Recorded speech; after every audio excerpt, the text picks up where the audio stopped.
Malevolent Movies presents The Hunt for Bad October.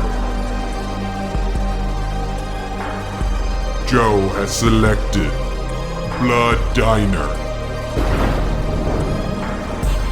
Hey everybody, welcome back to Malevolent Movies presents The Hunt for Bad October. We are continuing our search for the best of the worst, and welcome to the final movie. Movie number 5, coming from Mr. Joseph Robert Buckley himself, and the movie he chose today, a bona fide cult classic, movie that I don't think needs too much introduction, but we'll do it anyway.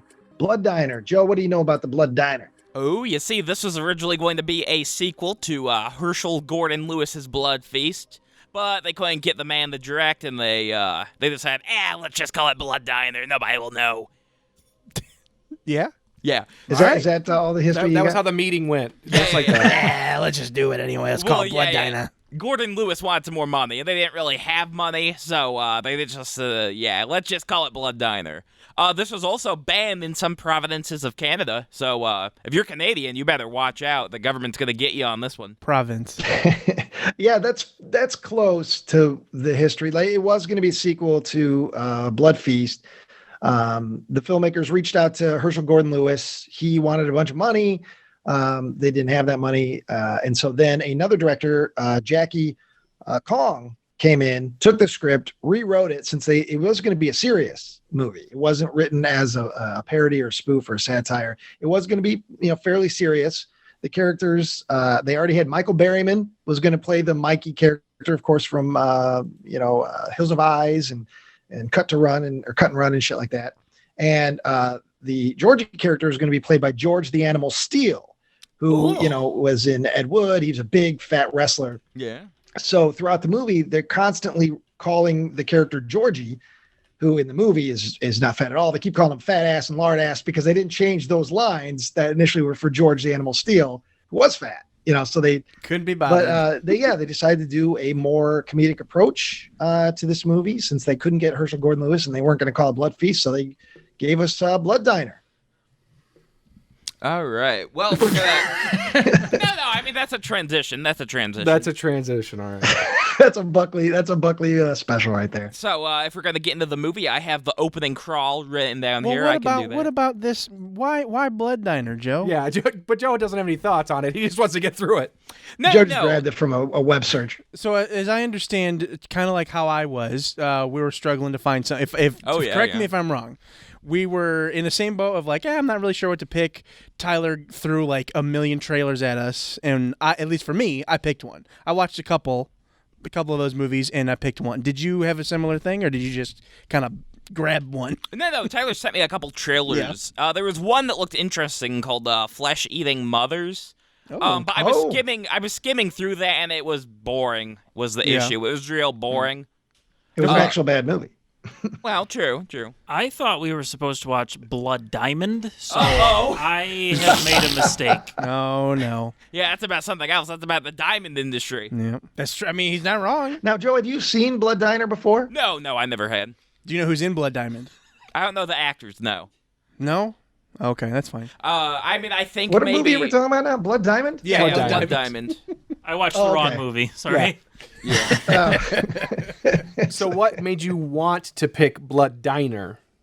Well, with Blood Diner, I figured I'll get a 30 out of 30 on my keywords. My keywords are perfect. You fucker. See, he just went like mathematics. They were. He came in like Dustin Hoffman and Rain Man and was just like Cannibal. Call Cannibal. You gotta have the numbers. No you gotta have the numbers. or emotion. So, Joe, did you watch the movie before you decided on the title? I watched pieces of the movie. So wait, when you say pieces, okay. Do you mean you downloaded it and scanned through it, or you just pulled it up on YouTube? No, I downloaded because I love stealing movies, so I downloaded it. I watched little chunks of the movie. I love stealing movies. Okay. Yeah. Because I figured you probably just popped into YouTube and looked up Blood Diner kill list. I don't know if this one would have a kill list. Maybe. I hope it would. It's got some good kills. It would be a short one, but yeah. Good. Well, and it's a pretty beloved movie. I mean, that's why that explains a lot, Joe. Because as I'm watching the movie, and I don't know if I'm alone in this, I was like, this is not a bad movie. Yeah, I mean, this is a low budget movie. And it's got a certain tongue in cheek aspect to it, but I don't see any bad filmmaking. I don't see any ineptness here. So, well, they had a much bigger budget. They probably had the budget of all 4 of the previous Hunt for Bad October movies put together to make this one. The budget I found for this was $330,000. Oh. In 1987. Yeah, and they stretched that budget. Well, yeah, what's They made that 1987 money? I mean, there's quite a bit of and shot on film. Yeah, shot on film. There's there's a lot of people in this. Like there's a lot of extras they pack into the diner and then also the club at the end. A lot of the movies we've been watching lately, I feel like it's been like, all right, there's 5 teens in a house. Or there's 5 teens in the woods. Oh wow! Yeah. So apparently, there's 5 teens in the bathtub. Yeah, well, in $20, you know, this isn't like perfect 1-to-1, but it would be closer to $687,000. Okay. So over $500,000, almost $750,000. Still super low budget for a horror movie like this. Or a Oh, movie, yeah. I guess. Yeah. Well, when you think about But it, not so bad. that was my first thought, and then after I thought back about it, like there's only so many locations in this movie. Sure. And when they go somewhere, they like the cave system, which we'll talk about later. Like they get a lot of mileage out of that area. Yeah. And so I felt like I forgot about the cave system. yeah, they did a good job of utilizing those funds. I'll give them credit for that. I mean, it's most apparent in the climax of the movie where you're in the same room for like 15, 20 minutes. Yeah. Nothing's really happening. Well, no, there's a lot of stuff happening, and we'll get to it. Hey, we'll get to it here. Oh, yeah. You know what, Joe? That's a great segue. That's a transition. That's Okay. quite a transition. The opening begins with a crawl, much like Star Wars or Texas Chainsaw Massacre. It says, Blood Diner. The Jedi have overtaken the diner, but the rebellion are making it rain blood. Sure. And it says, "Warning: the truly unusual motion picture you're about to see contains many." Talk louder. Should I? Well, yeah. Oh, It is it's not a fucking intended for the faint of microphone. heart, nor the young or impressionable. Yeah. Well, Yeah, I mean, I read the thing, so I don't need to hear it. Yeah. Well, it is a sad fact that mass homicide He's and gonna read it. practitioners of blood cults infest our society. The producers of this film wish to express that they do not condone, nor do they want to inspire, any of the human butchery or violence portrayed in this film. 2 times speed. Go. If you feel you will be offended by such That's just louder. material, That means faster, Joe, not just louder. please leave the theater at once. Note, all the mutilations, bottom dismemberment, and cannibal rituals were performed by seasoned professionals. Please do not attempt any of these stunts at home. Thank you. So we start off with a big goof. Yeah. God. Christ alive. Yeah. All right, next. Let's get into the actual movie. So, 2 boys are messing around with Play-Doh, right? While their mother scolds them and goes to the store to buy tampons. And then, Not a joke. yeah. Yeah. And then a breaking news bulletin says the escaped killer is on the loose with a meat cleaver in one hand and his pee-pee in the other. Also true. Yeah. Yeah. So, the No boys editorializing so far. The boys try to hypnotize their dog when suddenly the killer bursts in. Surprise! It's actually their wacky uncle. What's his name? It's I want to hear you say it. Oh, Uncle Anwar. Okay. Yeah. Yeah. I know how to say things. Hooked on phonics works for you. He gives them ancient medallions and has them promise that they won't forget what he taught them, then dies from suicide by cop. He also gets one of them to eat Play-Doh for some reason. I don't quite understand Well, that's why, a funny little other trick. than to establish that Georgie's an idiot, is he's like, that looks good enough to eat. So then Georgie eats Play-Doh. Well, this is also establishing that Their Anwar has been prepping him to make this feast his entire Right. life, because all the Play-Doh, Georgie's making like food out of it, which I thought was weird at first, but in like 5 minutes I understood why. Now, could somebody explain to me the Georgie, the boy character? Who is that? He's Young Sheldon? He's in like a sitcom or something. Oh, I have It's young no idea. Sheldon. No, he's not young Sheldon. He hasn't aged a day.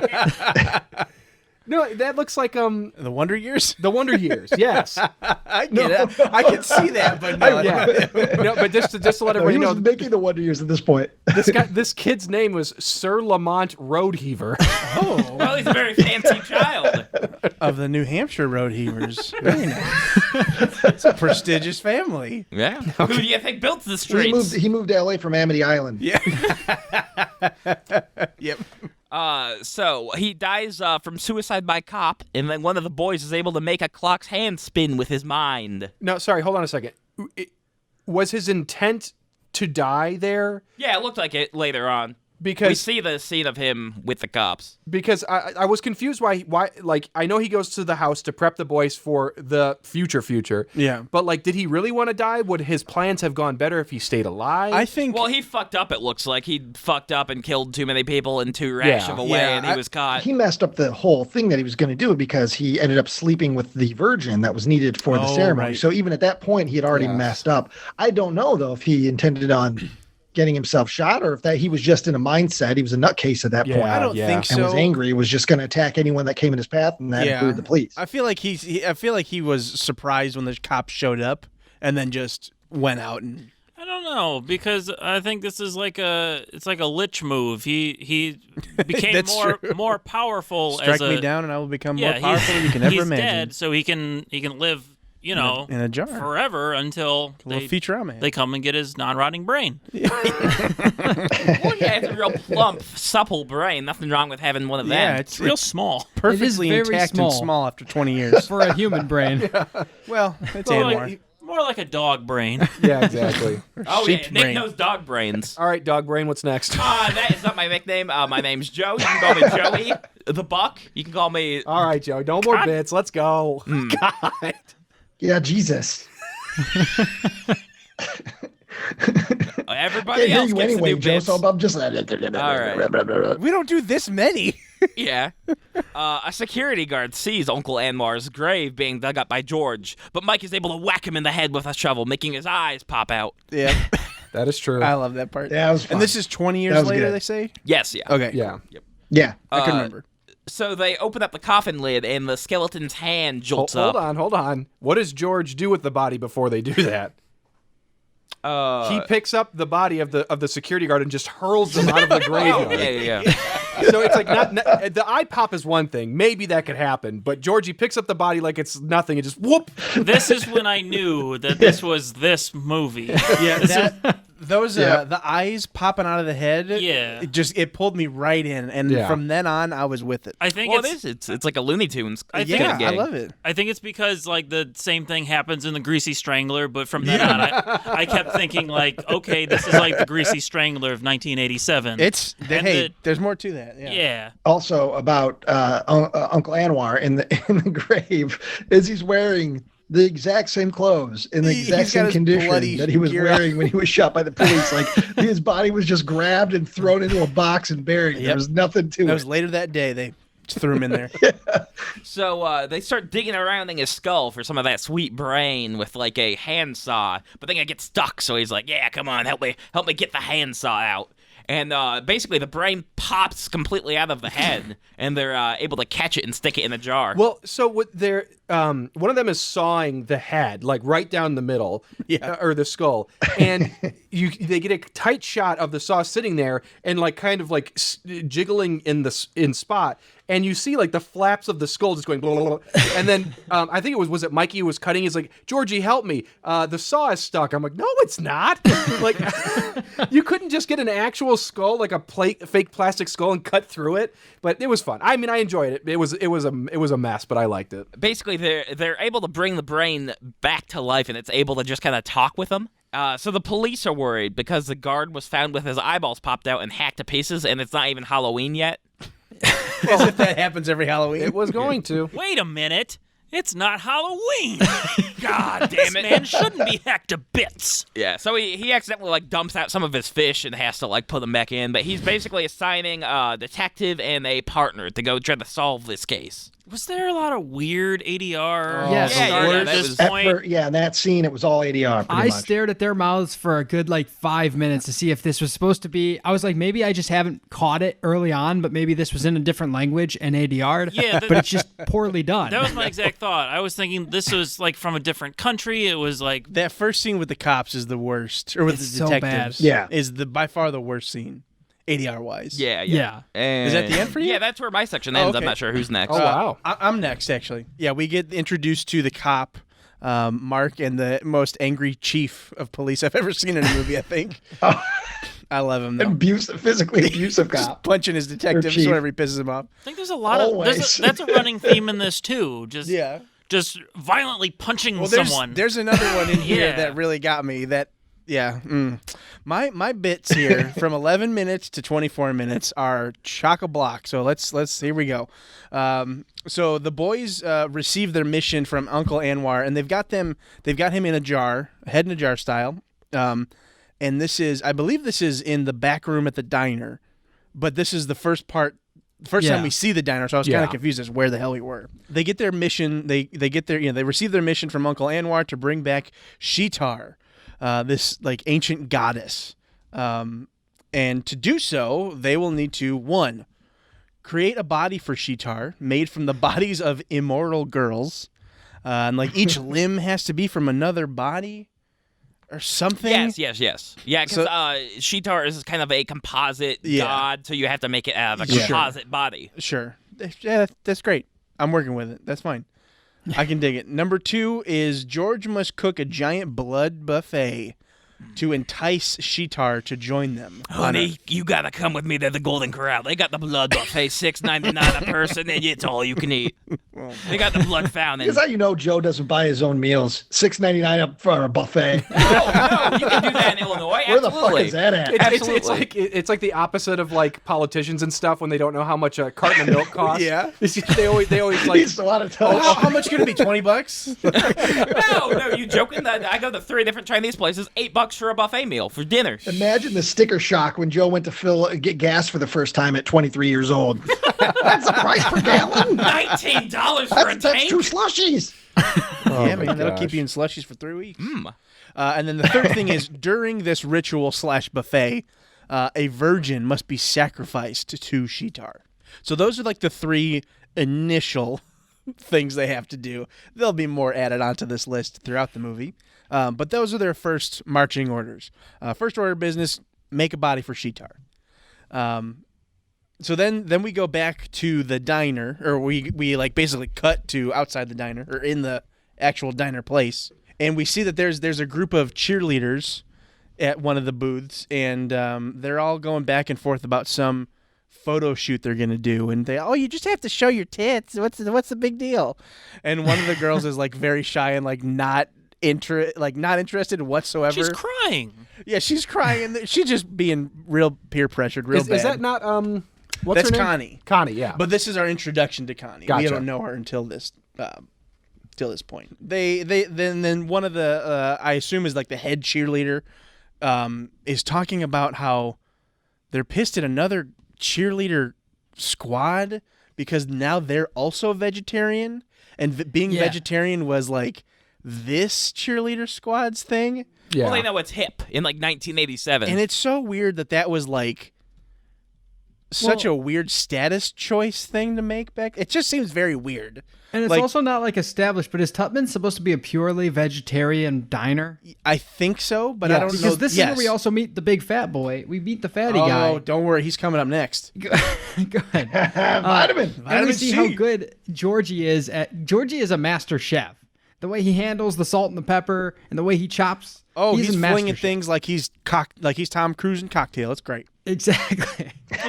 Those are like hibachi moves. Yeah, he's doing hibachi moves on like the prep counter for like making a salad. Ryan, were you ever a vegetarian? Yeah, I mean, oh fuck no.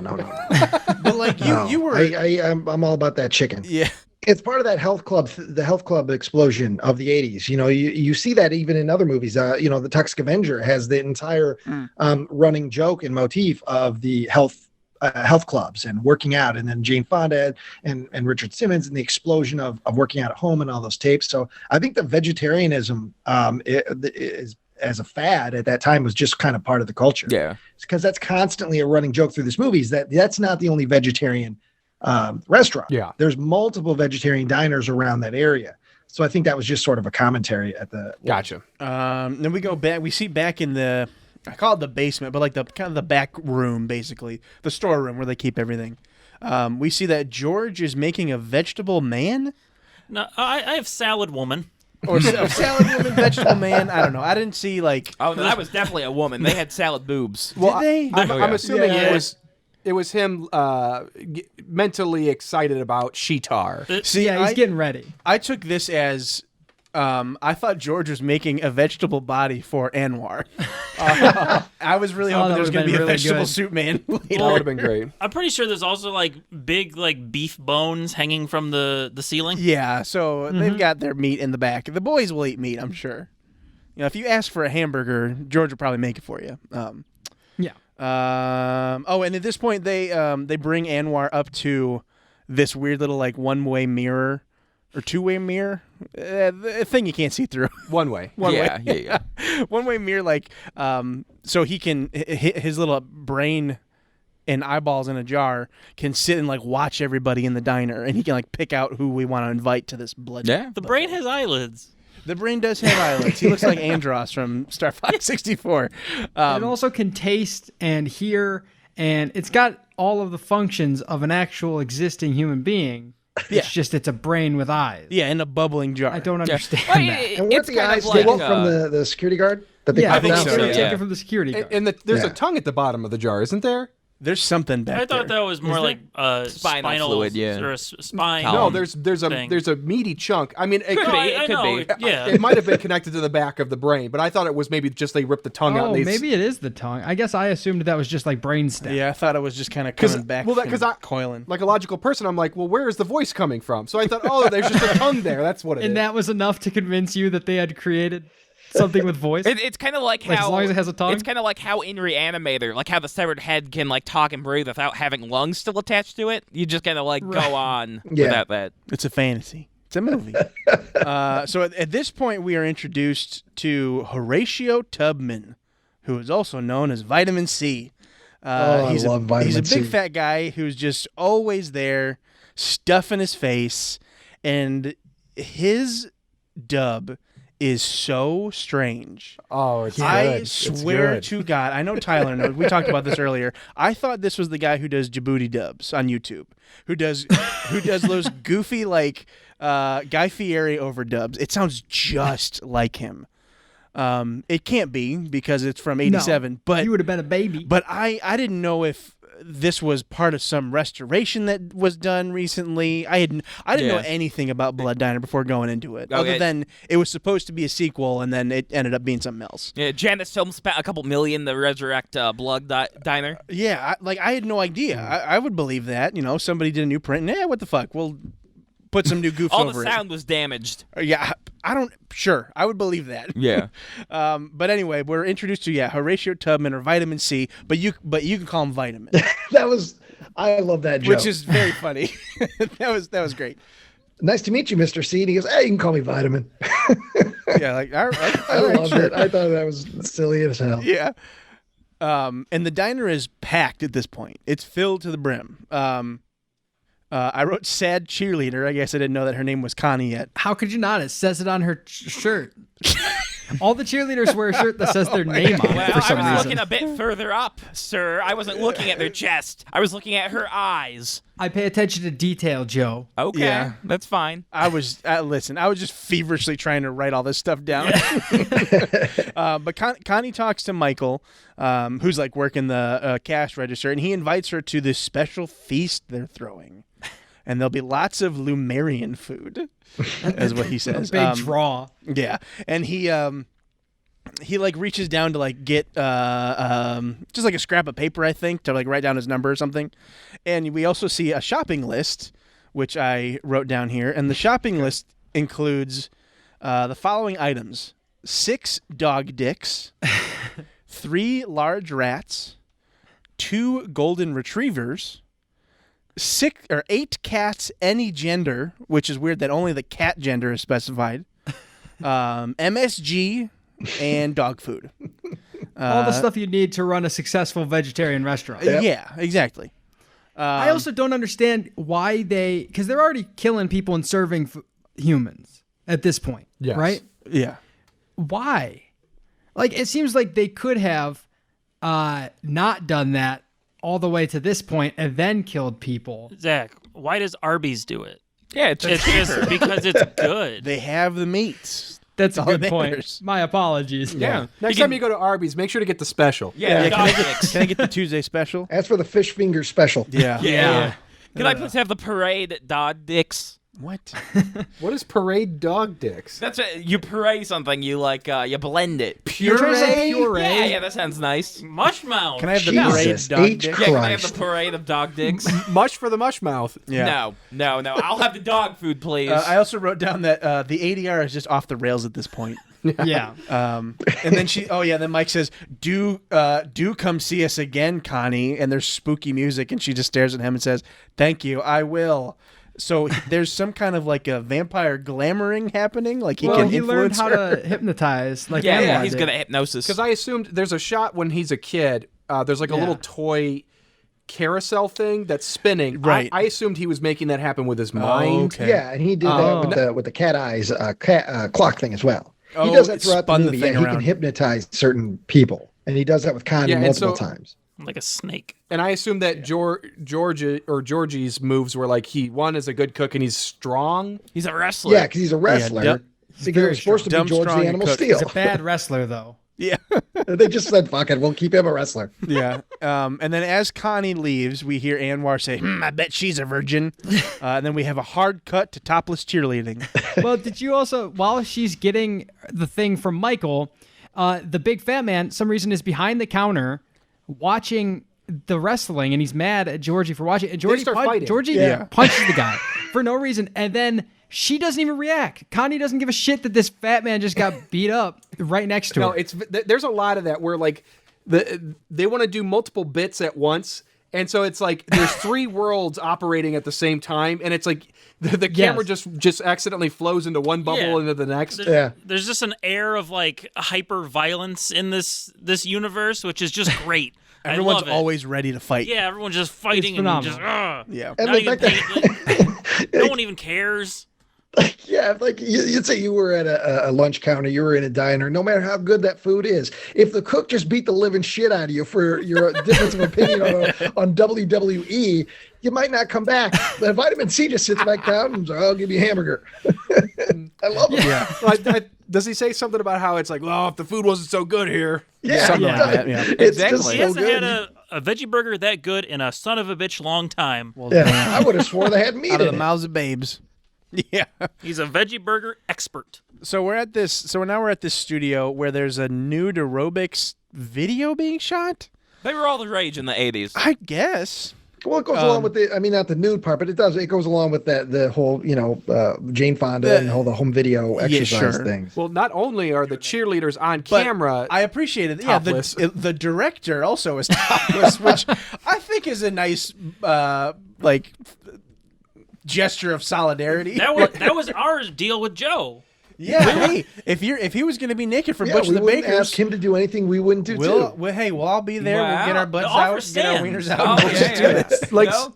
I'm not a huge fan of just graphic nudity for the sake of nudity. I've never understood it, why people Yeah. get into it, but because my thoughts on the nudity in Insecticidal were somehow Insecticidal made boobs boring, but but in this it's funny because it's like this is so why my only wish is that there's a gentleman who's leading the women in the aerobics. I wish his dongus was out Just flopping around. No, he also had big boobs. Pinwheel. Well, shit, if he had big boobs too, Yeah. like I wouldn't question it at this point. Yeah, there's a lot of weird shit happening. People have gotten their eyes popped out of their heads, and there's brains in jars. I mean, because the whole thing of like late night aerobics classes, that was just like PG rated porn that you could watch Sure. when nothing else was on TV back then. Our boys come in and commit a mass shooting. The heroes of the film wearing a Reagan mask. It's Reaganomics. very weird for a horror film, even like a straight up just like shooting. Just to shoot everybody. Yeah, and It caught me off guard a little bit. Well, they need numbers at this point. They need lots. Yeah. You're not gonna go in there and. I was surprised that this happened so quickly. Like the way Anwar was, explaining the rules and all their tasks and everything. I thought that would last the whole movie, but they complete half of this shit in like the next 5 minutes. Yeah. That was interesting. So yeah, they kill all these girls, and then they start hacking them up. Yeah. They're trying to find best arms and legs and boobs and butts and all kinds of things. Yeah, I was gonna say this whole scene was very heavily cut on like home video, and it finally got restored in the last couple of years on Blue. So this is the uncut version. uncut version. uncut version. Oh, okay. Yeah. And I like that they were wearing president masks a couple of years before Point Blank. Yeah. Or Point Break, sorry. Interesting. Totally different movie, Point Blank. Blank Point Break. Yeah. That's the threequel. Yeah, they start chopping the bodies up, and George's playing with a head and making it talk, and I'm Sheetar, I think it says. And then the cops come in to the same location. Post hacking and slashing. Yeah, the boys are gone, and they're just trying to figure out what the hell happened, really, I believe. I like that there's an aerobics studio sign that just has nude aerobics added on there. That was fun. Like, I want to give this film credit because when making movies, one of the hardest things to do is to get lots of people in the room to act as extras. And for some reason, anytime they needed extras, it was everyone's there. Everybody. They have so many people in every scene. It's incredible. There's legitimately like 20 to 30 officers, paramedics, etc. Journalists here apparently with cameras and shit, or at least detectives or whatever they're called. Yeah, coroners. It's amazing. What we've seen so far this month. It's to get that amount of people in a room. It's who's the director's friends? Who can we get there? Who can we?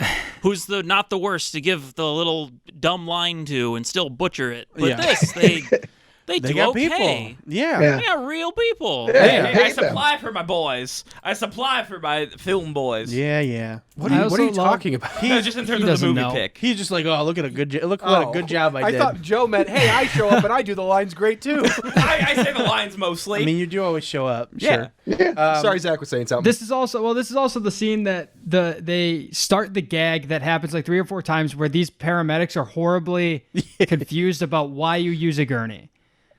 Because they are constantly putting dead bodies or just a leg on a gurney. And in this one, they have a dead body sitting on... Like, it happens in the background of so many shots where they'll, like, put a dead body on a gurney instead of, like, in a body bag or anything. Like, they're not taking it to the hospital. It's not going to be okay. I was so invested in the world. I just that's what they do. That's what they do in LA. You put the bits and pieces on there and you take it to the hospital. At one point, they have just one leg strapped to a gurney, and then they put a living person on top of the leg. Like, it's a great bit. They're not doing anything. It's a very good bit. Oh, my God. And this is also the point, too, where we get a lot more violence out of Chief Miller, the chief, and there's this great bit where Mark Shepard, the detective, he makes a joke about the violence, and it offends and pisses off Chief Miller so much that he just punches him right in the stomach. Gets him with a haymaker. And not only is that funny, but then literally like less than 30 seconds later, the super offended chief refers to all the body parts as goulash. So he turns right around and makes an offensive joke too, but nobody's there to punch him. No. Mark, the detective Mark says, looks like someone had a do-it-yourself lunch meat party, and he just hammers him in the gut. And he's okay with it. Immediately. I was out of line. And then Mark starts staring at Sheba, who is she the coroner or is she another detective? Another detective, I think. She's another detective. She comes up with a body first part. week on the job. That's and right. he does the tongue thing. And he's just, it goes on for so long. He's like licking his lips. Is that how you pick people up in the 80s? Because it happens later too. Georgie tries. Oh, he does it a lot. Yeah. I think the whole bit is just to make fun of people who do that, who like catcall and leer. Because every time it happens, either you look like a jackass and you bite your tongue, or somebody throws a burger at your ass. So. Yeah. Well, you gotta show like the opposite sex that you're licking holes all nice. That's why they used to do that. And that's why you'll be a virgin, Joe. That's why you will be the next Sheetar. It's because you call it a licking hole. Licking hole moist for you. Yes, licking hole. Well, there's nothing wrong with that. I can't remember her first name, but Detective Jackson. Sheba. Oh God. Okay, so Sheba Jackson looks a lot like Janet. Like Janet or LaToya Jackson. Yes, she's another Jackson. Yes, that's what I referred to her as because I did not know her name. I mean, I'm assuming they called her Jackson because of her uncanny resemblance to the Jackson to one of family. the Jack. Yeah, she looks like another one. She of looks the like Michael. No, she does not. Yeah, I don't. Anyway, we already named the two that she looks like. Okay. The only one I know is Michael. Or what is their diner called? Tutman. Tutman's place. Because that's their last name. That's right. Backwards. It's their last name backwards. Yes. We see George is cooking some more food. He's also painting like on the ceiling. He's getting the back room all set. And hold on, Zach. Zach's upset. But what the hell does he? We never see what he's painting. He's just like writing letters. I don't know. Why not? It does come back because he does get chastised for graffito tagging a wall. No, that's right. So maybe, I don't know. Maybe that's like his life goals were planned from the beginning. He's got to be a great cook and a strong man, and he doesn't want to do that. He just wants to draw. He wants to be Banksy. He wants to learn practice calligraphy. Yeah. We see there's more people in there, more people in the diner eating. Mike is inviting more ladies to the feast, and the shop just keeps seemingly gets bigger, busier and busier. We see that Vitamin is back. Yeah. He's asking about the Tuesday surprise. We also we see George watching wrestling on the TV on his tiny little TV, and this is where we learn about Jimmy Hitler. Yeah. Little Jimmy Hitler. Little Jimmy Hitler. Well, he was tiny. Is apparently a local wrestler, and George is going to wrestle him. This is where he and Vitamin again get into like a little tussle, and he ends up choking Vitamin, who then barfs on every square inch of the diner. First, that's not good enough for Georgie. Georgie just beat his ass. They try to remake the Mr. Creosote bit in this and just cover everything. And then just hard cut away. No, but you hear him say after he vomited all of the food up, I got to start all over again. I got to start all over again. That's my favorite line of the whole movie right there. That's my favorite line. And then outside, then we go outside and we see Connie is scared. She's looking at like one of the newspaper boxes, and I forget what it says, like nude cheerleaders decimated or something. There's some ridiculous headline. Well, it's a good headline. I would pick up that paper. I bet. She's freaked out because like she was supposed to go with them. She's basically like 20 minutes into a Final Destination movie. She's having that freak out of like, oh my God, I should have been there.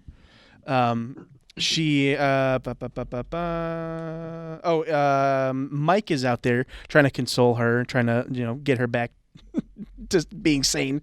And he gives her a sacred amulet, an ancient Lumerian amulet to protect her. Then we go back inside and we see that Vitamin is back at it, just eating some kind of mush. And then we go back to the police station, and I don't have much written for this scene other than they discovered that all of the victims are vegetarians. How do you discover? The coroner found poke around, vegetables in their stomach. bodies. Yeah, just soybeans and vegetables in their belly. That doesn't mean that they're vegetarians. That just means their last meal was all vegetarian. they didn't even eat cauliflower. Yeah, lots of cauliflower for Ryan. Mark hits on Sheba some more, and somebody says a machine gun was stolen from the Gangsters Museum. That's all I got. And then we go back to the diner where they are stitching together Sheetar, and that is my bit here. All right. I don't know who's next. All right, here we go. So yeah, as Trevor said, Georgie and Mike are piercing together the body of Sheetar. They've got all the body parts necessary as far as physically. They're putting the hands together, the feet together, and she doesn't look bad, for a stitch together from a bunch of chunks of, Here it comes again. I'm just saying. Creepy Ryan with his lusting. I'm just saying. I didn't expect Sheetar to be quite as alluring as she turned out to be, seeing as she was stitched together from dead parts. But there's the nun, and then who was the other one? Who was Barbara, the other? Nice stand by Barbara. 100%. You saw that picture. You saw her headshot. She might not look that great in Demon's Rook, but she's beautiful. No, but you wanted her in Demon's Rook. That's specific. You wanted her covered in blueberries and blood. Well, Ryan also, Ryan also wanted to fuck the praying mantis and insecticidal. Joe, what'd you say? Oh, yeah. Ryan also wanted to fuck the praying mantis and insecticidal. I did, didn't I? I wanted to have sex with a CG character, did I? Did I, Joe? Yeah. And then whenever it would get done banging you, it would cut your head off. Okay. Anyway, George and Mike are putting together. They've created sheep. What the fuck's her name? I forgot already. Sheetar. God, I couldn't remember it. Hard R. Nicholas. Nick did a bad. What? Did a what? That's how it's pronounced. All right. So yeah, they're stitching together Sheetar. All right. She's looking all right. And I'm not the only one that thinks so. Anwar in his jar thinks as much, and he starts reminiscing about back in the day. his old days, good old days. And we get a little bit of flashback with Sepia Tone where he's just beating people up and attacking people. And but it wasn't just him. There's random people hitting other people. I wasn't totally sure if he was the only person involved in any of those, but it doesn't last very long. It's just a quick little bit. But finally, Shitar's body is complete. And Anwar then instructs the boys, all right, now it's time for the next part of our plan. Phase 2, you need to go out. You need to start getting ingredients for the blood buffet to bring her to life. And he says the first thing we need, quote, 2 stomachs from a couple of tramps. The doting nephews of Anwar go right out to start getting the ingredients. But right after they leave, Anwar, starts waxing poetic about his life. And he warns the boys, even though they've already left, to make sure not to ravish the virgin. Because they have to sacrifice her as part of the thing like he did. And that was where his downfall was initially 20 years prior, is that he couldn't keep his hands to himself when he came to that virgin. And that's also how he lost his genitals and all that, he said. And then he compliments Shitar's breasts. And he says, if I had a body, just you wait. And Shitar is just a lump of flesh, so she doesn't respond. I'd show you the meaning of machismo or something if I had my schlong. Yes, that's what he said. If I had my schlong, he says. I really liked Anwar, especially his introduction, the whole breaking news, him showing up to the boys, then getting shot and killed, and then his brain. But, it was at this moment where I was like, I can't take much more of this. And then every scene he's in, he's screaming, he's yelling, he's chastising these 2 boys who are doing all the hard work and doing it well.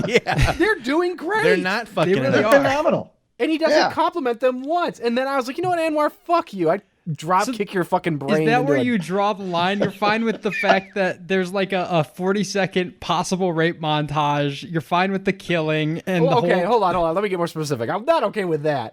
I'm just saying, as the character's presented to me, it was the grating nature of he's always screaming. Sure. It's like how when people watch Butcher the Bakers, they're like, look at this interesting character, that showed up halfway in the movie, and then 10 minutes later, they're like, I cannot take it anymore. I didn't like that movie very much. I just didn't like that screaming man. I didn't like him too It's so loud. I don't mean the sound effects are loud. I just mean everybody in the movie is always yelling. They're always cursing. All right, so so the boys decide they need to start getting their ingredients. So they go to Club Dread, and they show up to this club in costumes. So Georgie is dressed in sort of a punk outfit, but he's got a Mo Howard wig, which kind of goes along with the constant explosions of cartoonish violence that happen. I think those Stooges were a big influence. And then Mikey is dressed more like Saturday Night Fever. He's got kind of the leisure suit, open-chested, kind of got a bouffant haircut or a wig on. So 2 out of style outfits, basically, that these guys put on to go to this club. And they go to Club Dread, and they're trying to get in, and the bouncer's like, no, we're not allowing you in. And they're like, well, no, we're on the list. And of course the bouncer pushes back. And it's at this point that super violent, powerful wrestler Georgie picks up the bouncer, hurls him into the street just in time for a low rider with the hydraulics bouncing up and down, bounces on top of the bouncer's head and crushes it. And everybody waiting in line laughs. They laugh at this extreme violence. And the bouncer asks him if he's okay. Yeah, except for the other bouncer. He's kind of confused. Are you okay over there? And of course, our heroes get to go into Club Dread. And what's funny is at this point, I was expecting it to be like a punk club or a new wave club or a club playing music of 1987. But it's actually, there's this R&B group on stage. Group. Kind of reminds me of like the Coasters, Yakety Yak, and they're on stage. Everybody in the club, there is no one stereotype. I mean, you've got people from every walk of life and every style dancing in this club, which I thought was, we talked about how the extras were always on point and really good in this movie. And I kind of thought that was cool too, that it kind of subverted your expectations with this club, at least on the inside. Our boys start looking around. They get a drink. They sit at a table, and they're looking around. They're trying to find trashy women. They've got to find tramps, to use Anwar's parlance. And they're looking around, and this woman's not trashy enough, and this one's not bad enough. And soon enough, they spy a couple of babes, Peggy and Joanne, and they seem to fit the bill. And they see the boys looking at them. They go and approach them, and Peggy says, "We haven't seen you guys here before. You guys new?" And Mikey says, "Oh, well, yeah, we're real busy with our restaurant." And Peggy says, "Well, we thought you guys were in a band." And Mikey, quick thinking, says, "Oh, we are in a band. Our album is called Blood Hunger by the Sons of Sheetar." And I love that Georgie and Mike are so into the world, and they are so laser focused on what they're trying to do, that even when they have to improvise, and even when they're put in these awkward positions where they got to come up with something, they're still referencing Sheetar. They're still talking about their plot. They are 100%, in it. They're in their goal. And so, then they invite the girls back to their place for the Lumerian buffet. They say that like several times, like as if people should know what that means, and people are always kind of impressed by the idea of going to a Lumerian buffet. As if it's like a buffet. chili cook-off. Yeah. Lumerian. Or like it's the burgoo every year. It turns into that at the end. It's a big pot of stew? Yeah. And so meanwhile, we cut to one of the this scene. We got Detective Shepard and Jackson, and they are at a diner run by a guy named Stan. And the reason they went to this diner is they're trying to figure out, they're investigating. They think that there are some psycho bikers that are the ones to blame, that are killing these people, specifically vegetarians.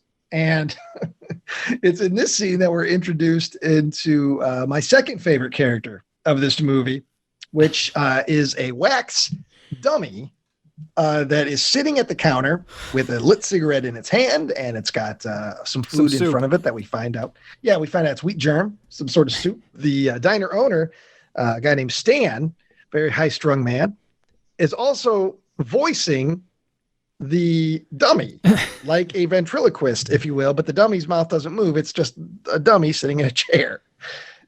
And the dummy's hitting on Detective Jackson, compliments her on a previous collar that she had done. And the Stan, the diner owner, he's very angry. They're not making any money. They don't have any customers. But the dummy, which I looked, I didn't find a name for the dummy, so I don't know if anyone else did. I wish the dummy would have had a name. The dummy, through Stan, starts spilling the tea about Tutman's and how, they're always packed. And it's because they've got the great seasonings. He talks in a high-pitched voice like this. And they have the best seasonings, and it's all a secret. And they're getting all this information from Stan via I'm watching it. I think his name is Valentino. Oh, did he call him Valentino? Yeah, because I know he calls him that. I didn't know if that was just a goof or that was actually the name of the dummy. I don't agree with that name.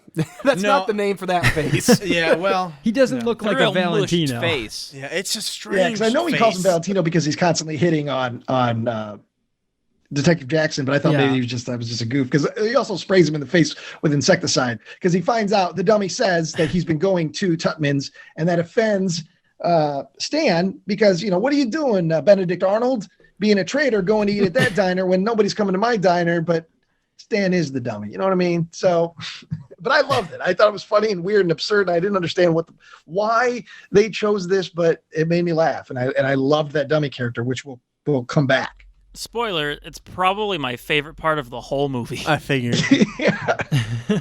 I want a movie which is Vitamin and the dummy, and I guess Stan's got to come along too, and just going on a road trip, doing adventures. I would maybe love to doing play drive-ins, divers, and whatever the fuck that show was called.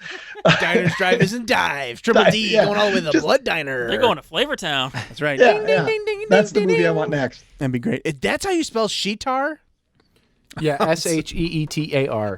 I wrote it down as Shitar. Shitar. See that? Oh, yeah. Look at us. All right, what's next? Sorry, Ryan's still going. Fucking dummy. All right, so anyway, they just get this information from Stan and the dummy, and they split. The detectives split. Then we cut back to the diner because the boys have brought back their marks, if you will, and Mike and Peggy are making out in a very violent way, because Peggy's got a bunch of blood on her neck, so which she doesn't seem to notice. So my assumption is that Mike has a taste for human flesh as well, than just preparing it, and he's actually nibbling and chewing on her neck a little bit, because she's bleeding where he's making out. There's so much else going on. I guess I didn't even realize. Well, doesn't she have like a cut on her neck, like for costume purposes? Maybe I didn't notice that earlier. I'll cut this out if I'm wrong. But anyway, so Mike stops making out and he tells George, hey, why don't you take the other lady, Joanne, take her to the back room because I'm going to have a little talk here with Peg. You know what I mean? He's like, okay, yes. And so, he takes Georgie takes Joanne back to the back room. And in the meantime, Mike says, hey, do you want to play does he say the battered girlfriend or the battered wife? Yeah. I think something to that effect. Battered girlfriend, I think is what he says. Peggy's like, okay, sounds good to me. And he's being literal. Next thing we know, she's topless and just in her underwear, and he is pouring batter all over her body. And they've gone back to the griddle at this point. And right next to in any other movie, you would be like, what the fuck is going on? No woman in their right mind would, even if they were totally into a dude, would want to be covered in batter. No, ladies love batter. No, let me make my point. They would not want to be covered in batter. But because of this movie, because of the world they built, I didn't question it one bit. Yeah. Oh no. I was I was in. I totally buy into this lady wanted to be covered in batter, probably even being closely placed next to the fryer. But again, it makes it dangerous. Any makes other it movie, I would be like, no. Is it like a beer batter? Is it like a tempura? Like a nice It looks real thin, like a tempura. Yeah. Yeah, it wasn't very lumpy. So it wasn't pancake batter. I know that. At least, well, they're dealing with all these vegetables and stuff. I imagine there's some tempura veggies going around. But anyway, yeah. So he's pouring, Georgie's pouring batter all over Peggy, and she's enjoying it. She's rubbing it all over. She's really getting into it, and it's at that point where, as we can infer, being the viewers, Georgie grabs her head and shoves it right down into the hot fryer and starts cooking her head. And, nice goof here. Because she jumps up and gets out of the fryer, and now her head is one big hush puppy. Hush puppy ball. It looked just like a big hush puppy, from Long John Silver's, and I loved it. I laughed so hard, so loud and so hard that Anna Claire had to text me to ask what was happening. It was a great it was so unexpected. I expected her head to come up and be grisly and gory, but no, that's not how Blood Diner rolls. It's going to be a goof and it's going to be fun. I thought he was going to pull her up and she was going to have like a perfectly clean, pristine skull head. Maybe just a little eyeballs poking out. Something like that. I basically like that Austin Powers bit where they pull his head up and it's just like a plastic stump. I thought it was going to be something like that. But no, I was so much better and sillier than I could have ever imagined. They see your plastic stump and they raise you hush puppy head. They raise me giant hush puppy head. So she starts running around hysterically with the hush puppy head, and Mike's like, oh shit, I got to do something about this. He grabs a broom and easily, probably because of the frying process, easily decapitates her head. The hush puppy head flies off its shoulders and rolls into the back room where Joanne and Georgie are making out. It practically bumps into Joanne. She doesn't even notice that it's there, but she gets the vibe that something's just not right. This is just weird. And so she decides, I'm going to go. And she gets up and she goes to leave. And she walks out the door just in time to see Mike is now disemboweling Peggy. He's pulling her guts out, tossing it into a soup du jour nice pot. Big pot, yeah. And she understandably loses her mind. She starts screaming, freaking out. She backs up. She keeps backing up farther into the back room, bumps into a cabinet or a freezer door that opens, and more entrails and legs and arms and human body parts spill out. Well, and those are from the cheerleaders, which we know because for some reason they took the pom-poms.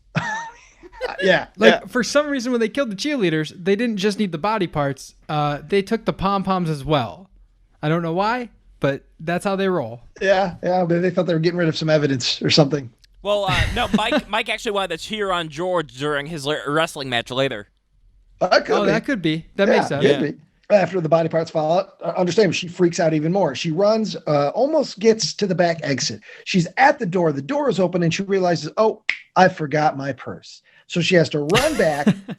She grabs her purse, and of course, in her state, she's a little clumsy, spills everything out of her purse. So she has to take the extra time to pick up all of her stuff and all the contents of her purse, puts it back into the purse, goes running back to the back door, almost has freedom, and then boom, there's Mike coming out of some fog, looking scary, got a big old cleaver, and whack, cleaves her right in two, right down the middle, from right to the top of her head, right down. It's exactly what Tyler was saying. Is like you kind of at this point you've bought in to the stupidity of the movie that when she forgets her purse, life or death, she goes back for it. And at this point, you're so sold on the movie that it doesn't bother you that this idiot is like, well, my purse is more important than the fact that my friend's being disemboweled and I just found a bunch of body parts. My beauty supplies. Also, does she not notice the weird Frankenstein woman who's standing nude in the back room? Well, that's like a prop. That's like a cool band like, prop. They never address that, and they're regular people. I thought that was weird. No. Like, they're kissing right in front of Hey, Sheetar. you remember those vegetarians in the 80s were real freaks. That's true.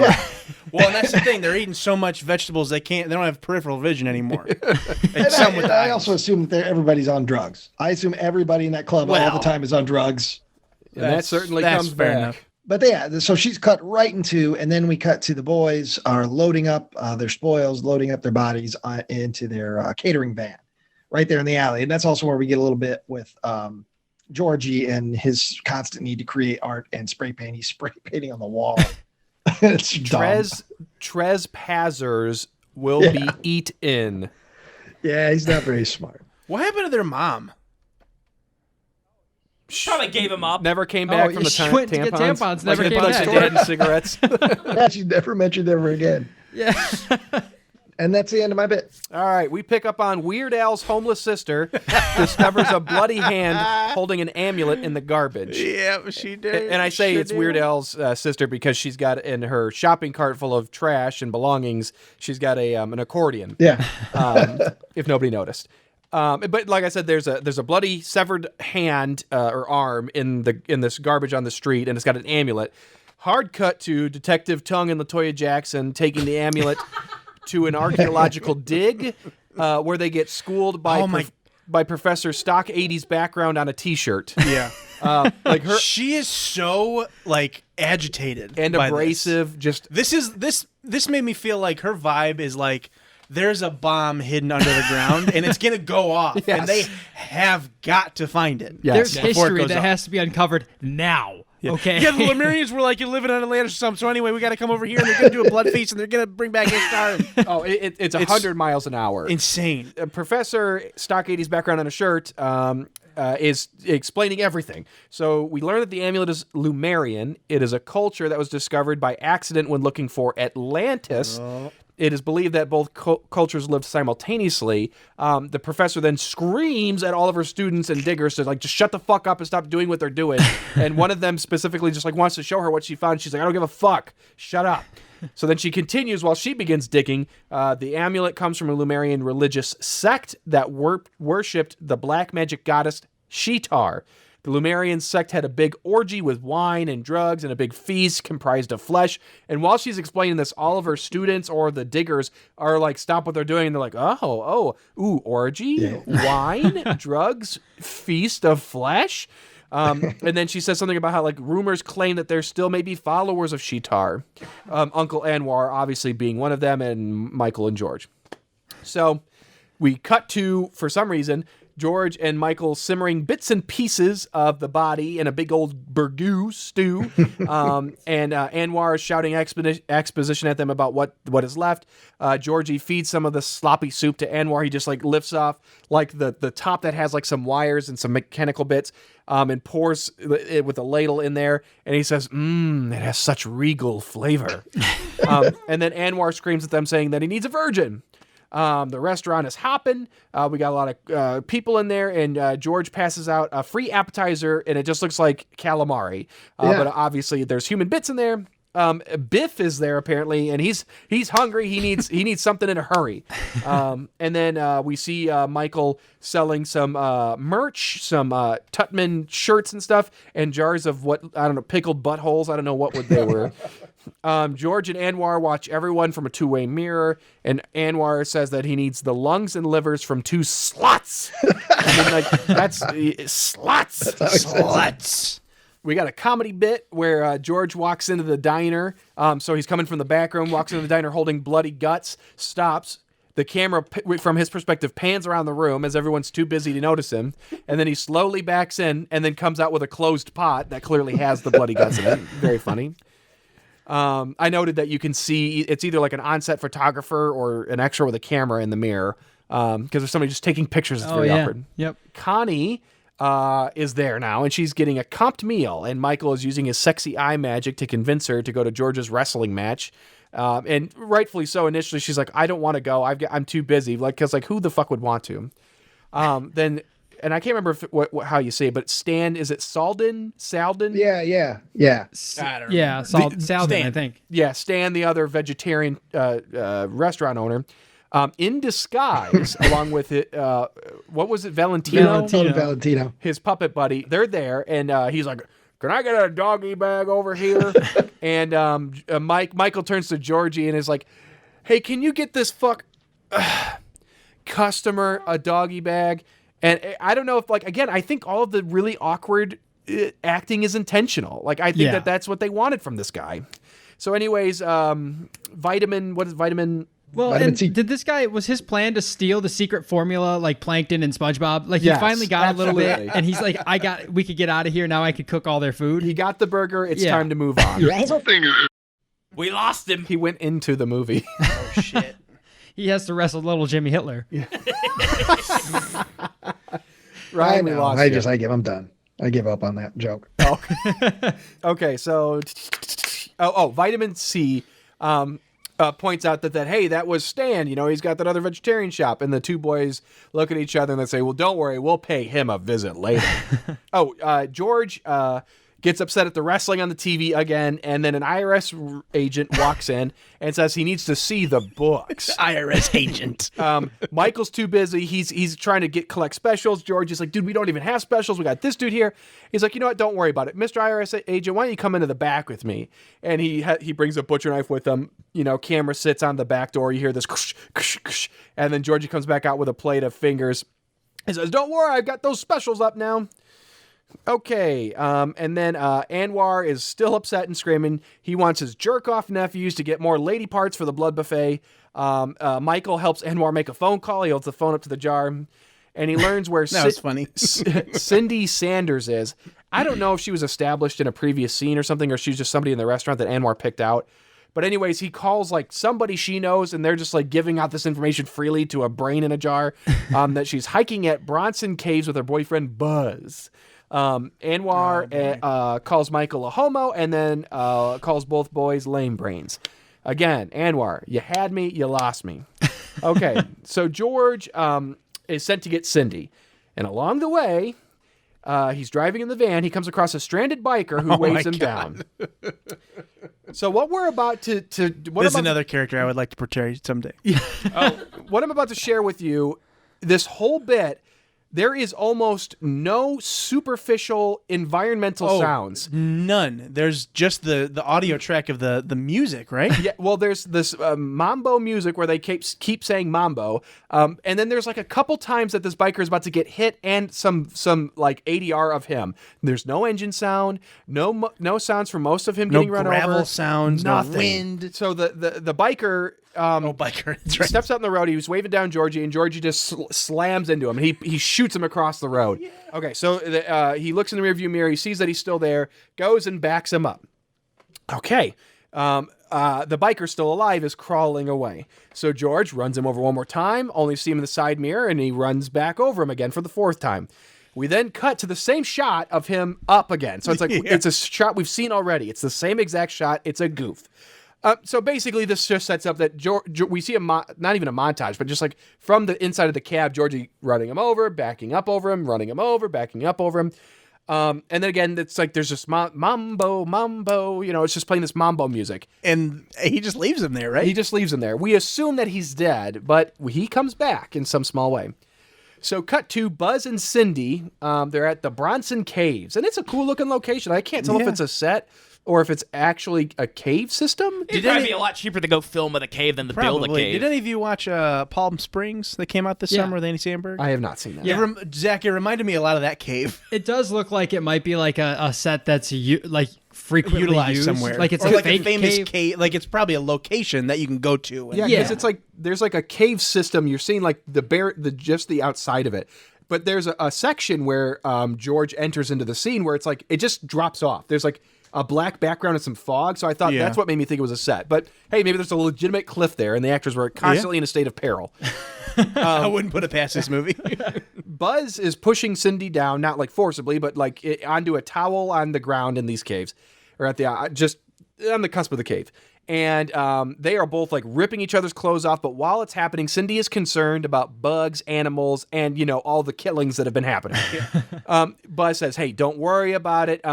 The only person that, or he's the only one that will be munching on her sweet meat. Oh, hell yeah. And that was just disgusting. Yeah. That's Oh, no, that's a good pickup. That's a good line. too much. No. It's just And overly ADR too. Oh, yeah. As it should be. Yeah. So Georgie, from the section that we were talking about, where it's like it looks like there's just like it just drops off. Georgie comes from like over a hill or something out of nowhere, holding an axe, very serial killer style. Looks great. And as he's walking up to them, Cindy can see him she's underneath Buzz. She starts to scream, and so George, being the most brilliant of killers, decides to drop the axe, grab Buzz by his shoulders, and throw him up and into the ceiling of the cave, knocking him out. Yeah. Again, George has the strength that is just it's Strength of 10 men. yes. He used to be a little Hulkster. But anyways, Cindy gets up. She's screaming. She is full, completely naked, full bush, full everything. Just there. Cindy's up. She's rounded her way from where George came from, and George is stalking her with the axe. He takes a couple swings. You know, he's having fun. He knows he's not going to hit her, but then he's going in for the real thing. He's having a great time killing this dead woman. And then Cindy, naked woman. Cindy goes full Fumi on her. Or on him, and she starts wasting his ass with the mantis moves. Yes. I mean, she is fucking kicking his ass while knockoff James Bond music plays. Yeah. Fuck Yes. yeah, brother. I was back in. And it's like I was happy. Yeah, me too. it definitely It made no sense, but It doesn't matter. It doesn't pulled matter. me out of the movie, but I didn't question the world still. Like They're building a strange world, but it works. So Cindy kicks his ass, knocks him out. And while this is happening, we keep cutting to shots of a stalactite hanging from the cave. And so Cindy naturally runs over to Buzz, her boyfriend. And the moment she kneels down to help Buzz, that stalactite drops, boom, right into her noggin, and she's dead. Oh, yeah, they got the luck of Sheetar. Nothing can stop these boys. I mean, I forgot to point out that she, like, her one power move, she grabs Georgie's scrotum and she's squeezing the shit out of his balls. Yeah. Twist it. What you doing? We cut to about 15 seconds of Michael silently flirting with a girl in a club while music blasts. Yeah. And then we cut back to Georgie. He's finished loading up the pieces of Cindy that he needs. And then her torso and limbs are just laying there, and he kicks it. He's like, "You bitch."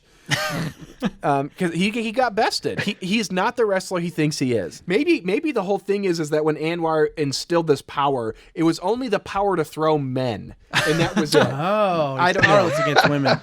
Seems counterintuitive to all the woman killing they're gonna have to do. Yeah. But yeah. Okay, so we're back with Michael, but he's at the restaurant and he's got the club lady with him. She drops her glass and Michael's like, "Don't worry about it, babe. I got this thing." Is this Vito? I don't worry about it. It's gonna be I'm fine. trying to do I will just leave it till Hunk Georgie from gets Sledgehammer. in here. George will take care of it when he gets in here. Don't worry about it. Don't worry about it. I'm gonna clean this, okay? It's gonna be fine. I gotta go in back. I got a thing that's gonna clean this up, but I've got a big surprise for you back you there. wanna have some of this burger we've been I making? want every podcast with that voice now, if I could. So anyways, It's he's talking about there's a big surprise back there with the cleaning supplies, and she's like, I got a brand new mop. Can't wait to show you. How big a surprise? We talking big? And she spreads her arms or her hands apart, and he's like, Oh, it's even bigger than that. This surprise is much bigger than that. So he goes in this is what like one of the world building planned goofs. Yeah. Probably my favorite one. Michael's like, "Hey, don't worry about it. It's bigger than that. I'm gonna go check it out." So she's sitting on the counter, and at this point, if you've watched the movie, you kind of get the idea of the space. And he starts walking the probably 10 feet to the back, or the door to the back. And as he's doing it, he whistles for like. And then, like, he's 2 steps away from the door, and he starts saying out loud, apparently, "Uncle Anwar, I forgot what I'm supposed to get again." By the time he's finished saying that, he's just standing facing the door. You think that he just stopped, like they said, "Hey, you know what, the back's not available tonight, so just stop at the door." And he just stands there looking doofy. But if you look closely, the wall shakes several times. So I think that the door was locked. And they said, "Yeah, fuck it. We got one take on this. It's fine." So he's just standing there facing 5 in the morning. They don't give a fuck. The guy with the key went home. I loved it. Yeah. I thought it was intentional, or maybe it was an accident, or like the door was locked and they didn't have the key. I love it. Okay. It's fine. It works. So we're back at the caves with Detective Tongue. He's scratching his forehead with his gun. Oh, I love this. Yes. I love whenever that happens with a goofy cop. He's setting it up Naked Gun style. Yep. So he's at the caves where several entire police, fire, and ambulance departments are frantically running around, pushing gurneys, driving the cars up, running into and out of the caves with body one parts. dead person. It's a most of whose body is no longer there. And they've loaded the dead person onto a gurney to take into the ambulance. And then they try to take him on the gurney. So Detective Tongue walks up to the police chief, who Buzz is holding on to for dear life and crying his heart out. He feels terrible, and I buy his pain. Yeah. He really feels bad. Cindy told me she was so worried. I didn't believe her, man. I just wanted to have sex. I was just horny, and now she's dead. Humanized him. It's like, damn, dude. I mean, big time. I kind of felt for this weirdo. Lick your asshole guy to being a Get some munching on. And I didn't expect that from Blood Diner. Well done. No. And that's when the gurney comes in front with Cindy's pieces, and he's like, "No, Cindy, I'm sorry." It's like a pile of hamburger and a gurney. So the chief says, hey, get him out of here. Get him out. Oh, I'm sorry. Actually, Tongue slaps him first. Yeah. But then the chief's like, hey, get him out of here. We'll take him to the hospital. And again, a little bit more world building. The chief says this, and he sees these men immediately react. Or the chief says this, and men immediately react to what what he wants. And Tongue is just like, what is Tongue's name? Mark. Yeah. Okay. Mark Shepard. Mark the Tongue Shepherd. Well, he's like a German Shepherd. His tongue's always out. In the water bowl. Mark is watching this, and he's got like a gleam in his eye. And all of a sudden, he points to some dudes off camera. He's like, with his gun. And he's like, "Hey, I think there's some bits over there that didn't get picked up yet." And then these two guys run, and he kind of smiles to himself. And it's like, he's like, "I'm the chief too. I can do this too." He has a redemption story too. He goes from being a total creepo shithead to like respecting her sort of somewhat. Yes, and he has a full arc. And he pulls off some saves in the end. But anyways, Jackson shows up, and she starts talking about an old, like she was digging some files, she was doing some research. There's an old cult case from about 20 years ago, and the connections between what's happening now and then. The fat biker, I remember the exact context of what it is. There is some involvement with vegetarian deaths and all this stuff. He's one of the cannibal bikers that the police chief has been saying, make sure you're checking out the cannibals. Yeah. But more important than that, we learned that he died from a heart attack. Yes. Not from being run over 20 times. Well, I mean, if I was hit 20 times, I'd probably have a heart attack too. But for some reason, the chief is like, "I am not on this. I don't want to hear nothing about cults or anything like that, or this former case." He screams at them. He's like, "What happened to the vegetarian angle?" So Jackson laments, I don't quite understand what they were going for with these words, but Jackson laments being in the shithole after only a week. "I'm in the shithole after only a week." And Tongue tells her, "It's all good. You follow the vegetarian freaks. I'll follow up on the other officer that got killed 20 years ago behind the scenes. I'm not going to tell the chief what I'm up to." And while they're walking back to their cars, Tongue is scratching his forehead again, and the gun goes off in the most awkward way, where it's like his head and the gun go pew, and then you hear the bullet ricocheting off the cave. It's great, and I'm out. It's great. Pass me the baton. We'll move on. So then you get an out of focus exterior of Tutman's Diner. I assume because they didn't want to rack focus, and we get to see someone's watching. Someone's watching from a car nearby. And they pull up in the front. I don't know why, because there's an alleyway that's been established that they could put the bodies, like pull the bodies inside quietly, but, don't worry about it. So then they go inside, and I love Anwar's in here, like, just shitting on Michael. Again, this goes back to what Tyler said. Like, they can't do anything right. Like, Michael's like, "Is this how you vacuum blood, Uncle Anwar?" And Anwar's like, "Shut the fuck up, you idiot. Just suck all that up." And that's when Georgie shows up to bring in the lungs and the liver. He done good. He's happy. So he sits and they have story time with Anwar where Georgie like puts his hands on either side of his chin like a little girl listening to a story, but they're all bloody. And Anwar kind of tells him like, this is what you got to do. You got to make sure you get ready for the banquet, the big old blood buffet. And to do so, they have these hunger on appetite stimulants. Anwar's like, we got to make sure we have the blood feast ready to go, the blood banquet ready to go for tomorrow. And then we go back outside the car across the way, watching them put bodies in the van, and we realize that it's the guy from around the corner, Stan, right? Stan, yep. And he's talking to the dummy, which it's almost funnier that he still talks to the dummy when no one's around. And the dummy says something to him. And Michael and Georgie are talking, but Michael says, "Hey, shut up! I'm thinking about the master plan." And then the Stan and the puppet, they're on the stakeout, and they decide to go inside, and they got to go get that recipe, right? And that's when we cut to, he gets out, he runs for Tupman's. We go to the diner where, for some reason, Michael's very easily able to convince the owners of the club to give everybody the appetite stimulants. Hunger on, yes. The aptly named appetizer I think I stimulant. actually ate a couple of those pills today myself. I think you got a drip of that at all times, Joe. Yeah. But he plies them with drugs, right? It's Well, just he says that the they're going to be appetite stimulant drugs. thing. Oh, I thought those were the drugs. No, They're appetizer stimulants, and they just tell them to make sure everybody tries them, but they don't really say why. I don't know. Maybe I missed what the club gets from this. Well, they think that they're going to be getting to pass out free drugs to the club members, which would encourage more club use. What kind of club is this? We got to get all these people here so we can give them these drugs for free? Yeah. Right. Why? And where's the money in that? Yeah. Well, people buying the sodas, people buying the ginger beer. Yeah. What? Yeah, it's a little fuzzy, the motivation I think behind we're thinking too the hard club about this, boys. giving those out. Yeah. Anyway, so then we get to we cut They to just Mark. do. It just doesn't matter.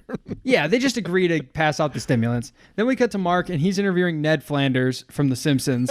And Ned Flanders is just talking about Anwar, and how he was there. And every time he mentions Anwar, his wife screams. Yeah. Yeah. And Anwar whatever his name is, Numtut, because it's Tutman backwards.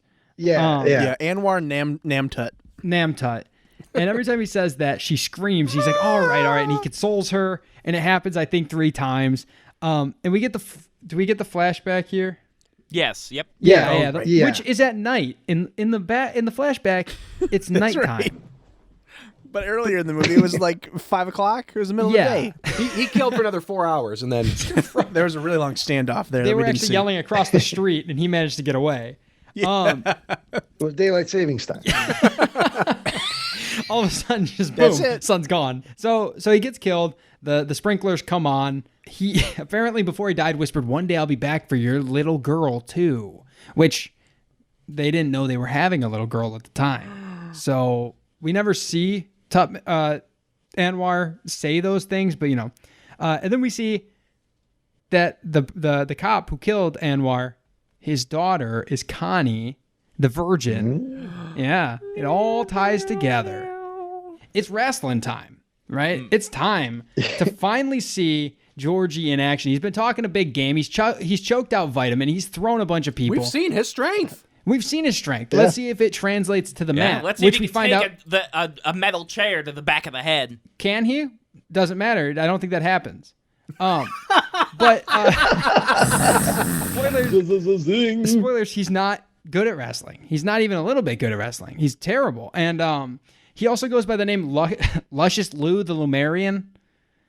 Because of that laser because focus. they're always balls deep in what they do. Right. They can never separate. So he's got to reference, Lemurian stew and all this stuff, even in his wrestling motif. Exactly. Oh, wait a minute. Okay, so sorry. I don't know why this is the moment where my brain snapped back into place. But what is up with the people in the diner with the towel, the tall? Yes, I don't they know. look like I don't know what that they was look either. like Star Wars extras. Yeah. Okay, because I'm not doing a bit right now. They look just like characters that are in Rogue One. But they're like together on Jeddah. by themselves, like in Yes, a group they're in their together. own little thing, and they all have like these very Like intricate headdress Yeah, things and like on. in the cantina, like they've come on yes, their spaceship yes, from their here. planet. I'm going to hanging out Disney Plus. together. Hold on. it was Zach saying Lumerians that reminded me, because I started to wonder, do the religious people know what's happening and they're coming together? Are they from Lumeria? Yes. I had that thought that maybe they were Lumerians, but they don't have any. They don't come back factor at into all. the plot. Yeah. So they But can't. they are there a couple of times. Yes, which is, in the restaurant. yeah. Yeah, It's not Yeah, like They, a flute. they just enjoy the veggies. That's all. Well, I thought maybe they worked at Tubman's, but then because like No, it's just two very good at business and cooking brothers. right, they didn't Yeah. need this whole They plot. work They hard. could have been very successful. Yeah. They were selling merch. People were so jacked about those shirts. No one's been I do jacked like the about merch merch shirts that they have. That was ever. cool. So Georgie has to wrestle. Finally, the chance to wrestle little Jimmy Hitler, and I mean it's bad. He's very bad at wrestling. Except like Mikey's into it. Mikey's here for him. Like he's here to cheer him on, and then Georgie gets his ass kicked. Like, and it does make sense that he was supposed to be a much bigger boy because little Jimmy Hitler ain't little. He's a unit. No. He's a big guy. Yeah. I honestly, I think that the whole point of him getting his ass kicked was just to set up the whole, what ends up happening at the end of the match, his way of winning. I was hoping he was going to like literally decimate this guy to the point where he's ripping limbs off and then can't help himself, but I thought he was going to end up like a bloody pulp, like just a mess in the middle of the ring. Well, and again, you wouldn't question it if he did that because we've already seen him kill a human being with a car and nobody bats an eye. And so Georgie is getting dunked on and little Jimmy Hitler is dominating and everything's going well. But then everything's going well for little Hitler. When Mikey pulls out the slingshot, he prepped. He knew this was coming. He didn't have faith in Georgie after all. He's loud, but he wasn't feeling it. So he shoots at Georgie with the slingshot, or at little Hitler with the slingshot to distract him, to give Georgie the chance to hype up and actually take him down. And he also, this is where Georgie gets the advantage and starts just gnawing away at him after he cranes his knee a couple times. And he just goes to town. He eats him and he gets the blood all over the Virgin, and she's not having a good time anymore because of the blood from the Hitler. I feel sick. She gets sprayed with it. Yeah. So Connie, is that her name? Yeah. Yeah. Okay. Yeah. I don't know if again, this might be intentional, but she felt very real. Like she's very upset throughout a lot of the movie, and it didn't feel like it fit what was happening. But I don't know if that was the intent. It's like it really is supposed to make you feel awkwardly conflicted because it's like I feel really bad for her. And even though George and Michael, they're like lovable idiot killers. Right. It's like even then I'm like, Michael, stop it. Yeah, Leave her alone. They're like shitty cannibal Bill and Ted's, and like they love her, you have a good time. Yes, But there then we Connie's go. fine. Connie's just like a normal person in this world who regular didn't want to show lady. her boobs, and now he or she is getting sprayed with little Hitler blood. Like things have taken a turn for her. Was the crowd Been a cheering? crazy couple of days. Was the crowd cheering for little Hitler? They were at first. Okay. But once he is defeated, they all cheer for Shitar. Yeah, Okay. yeah. They just want whoever can inflict the most pain on their opponent. Exactly. They want whoever's the the overdog, whatever the opposite of underdog is. Yeah. Upper dog. The upper dog. upper decker. Upper dog. They just want whoever that is. So then they win, and Connie is having second thoughts. She is very annoyed by this, and Mikey, instead of hypnotizing her, which he's done however many times, he's fed up. He punches her, knocks her out cold, and picks her up and is like, says to the nearest guy who watched this happen, he's like, she can't stand blood. And the guy's like, right, me neither. He reminded me of Corky from Waiting for Guffman. Right. Yes. I don't know what it was, but I immediately thought of that. The haircut. And the ref counts. Oh, the ref counts. So you get Georgie on top, holding a foot on top. The ref goes 1, 2, 8. Just throwing that out there. I don't know why they skipped He wanted to get 3. out of there. Yeah, apparently He was done. He's and checked then out. and then I think my section ends with Mikey clocking the Virgin and carrying her out of there. Oh yeah. Well, here we are. The next portion. You're always at the end. Yeah, somewhere around there. So Sheba Jackson, she's sitting in her car eating. I think it was a burger. I'm not sure. I had to go back a couple times. Thought it was a hot dog, but I think it's safe to assume it was a burger. Maybe it was a veggie burger. Maybe, but you know. Well, you got it. She's investigating. You got to really get into, sink your teeth into it. Yeah, and I wasn't sure if she was on a stakeout at this point, or if No, she was on a just, burger out. if she was just enjoying like a meal. But she gets a call on her giant 80s car phone with some news. So she has been relieved of the restaurant search. Oh, thank God. Yeah, so she has to go to... so she's going to the Hall of Records to research all the living relatives of the Nantut family, I guess. Yep. And it's something, cult connection. Oh, boy. So then, right then, the boys pull up in their van, and George starts doing a farting butt out the window, not like a raspberry. That. Like he pulls like his whole asshole like out the window and like directing a fart at her. The ass that looks huge. Yeah, Like I didn't believe that was his butt. That's got a a butt double. dump truck. That is the widest. He is double cheeked up. Uh-huh. So like it is the largest ass I've ever seen Yeah. in a movie like this. I think it was so fucking That's a wrestling wide. ass. Yeah. It's a wrestling Look ass. at that wagon he's dragging. I know. He's gonna get oil checked in a That's the kind of match. ass you get when you eat human flesh. Yeah, you only get that when you goes right to the ass. So anyway, she doesn't care for that, so she throws remains of her burger at his asshole. Well, it's like whenever you do. there it is. Whenever you do like a putt-putt game and you get the ball through the clown's mouth, kind of remind me of that. Yeah, and then we're gonna start shoving hot dogs up her Crack butt. is so dark. Yeah, it's Like stained. a nightmare in there. It's stained like the walls of like a smoker's house is stained. Maybe he had to wipe one more time before he got off the turlet. Yeah, like I get that he's dumb and he's eating human flesh, but God Almighty, get this man a bidet. You can almost see his nutsack in this. Thank God we have subtitles on And here. his butt looks like the cheeks look like they're stuck together there. Yeah, Glued Yeah, him. the mud. is that a fake? Well, maybe they did. Maybe the actor was having a hard time doing that scene without spreading because they can't show Yeah. the anus. Can't show the butthole. No in a- brown in a- eyes in a No. picture. like this. Nope, I get you, NC-17. So maybe there was some tape. He has a condition where whenever he's not seated, his ass cheeks immediately just like pop open. yeah.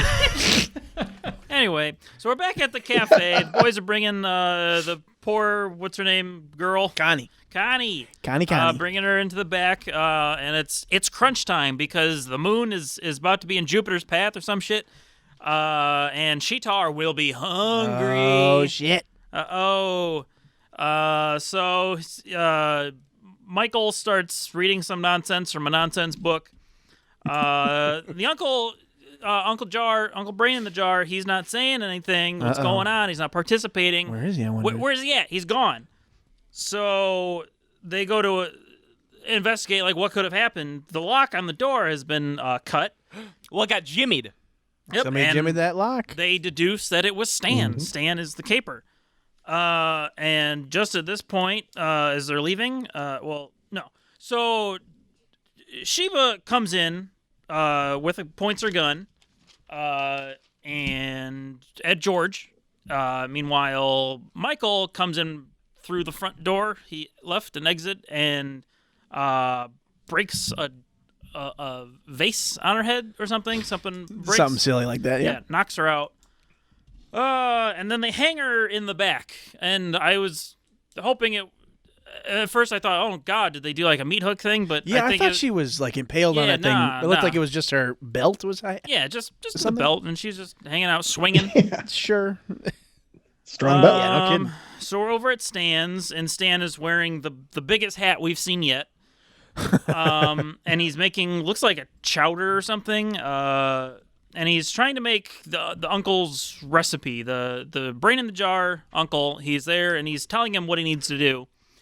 Just then, Stan gets stabbed in the neck by, I think it was Michael. There's a little bit of a tussle. But Stan threatens to smash Uncle Brain in the jar. And then he tosses it. He tosses it at the boys, and they grab it, and he tries to leave through the back door. But he can't because he doesn't. I think his keys or something are on the other side. He's reaching through a window, like a grate, to get around to the back door. But just then the boys come through and they lop his hand off with a giant meat cleaver. Now, Nick, there's been a lot of hand lopping lately. Is there a hand lop in every one of these movies, or just a couple of them? Yeah. Doll Factory. Certainly had one in Demon's Rook. There's the one in Sledgehammer, correct? Or no, is there one in Sledgehammer? Is there? I don't think there is one Sledgehammer. It's a shame. Was there one in Insecticidal? Well, the arm comes off. Yeah. We're going to have to deduct points for that. Yeah, she loses her arm in the door. Which one's the best? The most convincing one, I think, is Demon's Rook. Yes, absolutely. I think my favorite one is the Doll Factory. Yes. I wholeheartedly agree with that. I would give this a 6 out of 10. So he's just had his arm cut off, and this was brought up earlier in the movie. He said, "I'd give my right arm for that secret formula." Yeah, this is where that was last one too. That was a lot of fun. Well, it's chopped off, and he doesn't seem to mind too much. No, it's not bothering him terribly. So he's offended more than anything. Yeah, he gets in his car to drive away. Yeah, I forget. Here. At some point. He puts his arm out the window and to close the door, and his other arm gets chopped off. Yeah, they get him with that one too. But this doesn't. Cut my hands off, will you? Make me a cripple, will you? This doesn't stop him. Him and his big floppy hat. He's driving with his nubs. He's in his car. He's driving with his nubs. He's spraying blood everywhere. Blood is just splashing all over the. He can't see because he crashes into a mountain. A mountain that just appeared in downtown LA. Snuck up on him. And that's it. Is that it for you? Looks like it might be my. Oh no, he's dead. Yeah. So back at the restaurant, what's his name? Shepherd. Detective Mark Tongue Shepherd. Yeah, Tongue Shepherd. He saves Sheba. Oh, so in the van, the boys they have everything they need, I guess, for the ritual. Yeah, it's about to begin. And they're sawing open, what's her name? Sheetar's head open, and they put Uncle Anwar inside. Yeah, just right in her head, I guess. And then that doesn't really come back. He doesn't do anything. At the end it does. You get his voice at the end. Yeah. I didn't know that was that part of the plan from the very beginning? They don't say that, but I guess it was. Yeah. So now we are at the nightclub, and the party is going on. There's a Nazi band, I guess. Just like Nazi. Well, just the guitar player troops. and the bass player and the saxophone the players. Hitler backup. Oh, is there 3 of them? I think there were 4 total. I think there were 2 on each side. I just know there was the. I could have swore there was Buttman is the lead singer.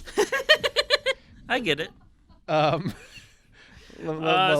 So they're passing around the energy hunger balls. Everyone's just gobbling up because they're so good, and everyone wants to get. Well, and they're treating these hunger balls like they're fucking Coke. Yeah, they're good. I guess it gets you a good buzz. Like they'll line them up on the bar and they'll bend down like to snort them, and then they'll just like slurp them up, gobble them up. Enter the brothers. They are dragging a big pot of slop into the club.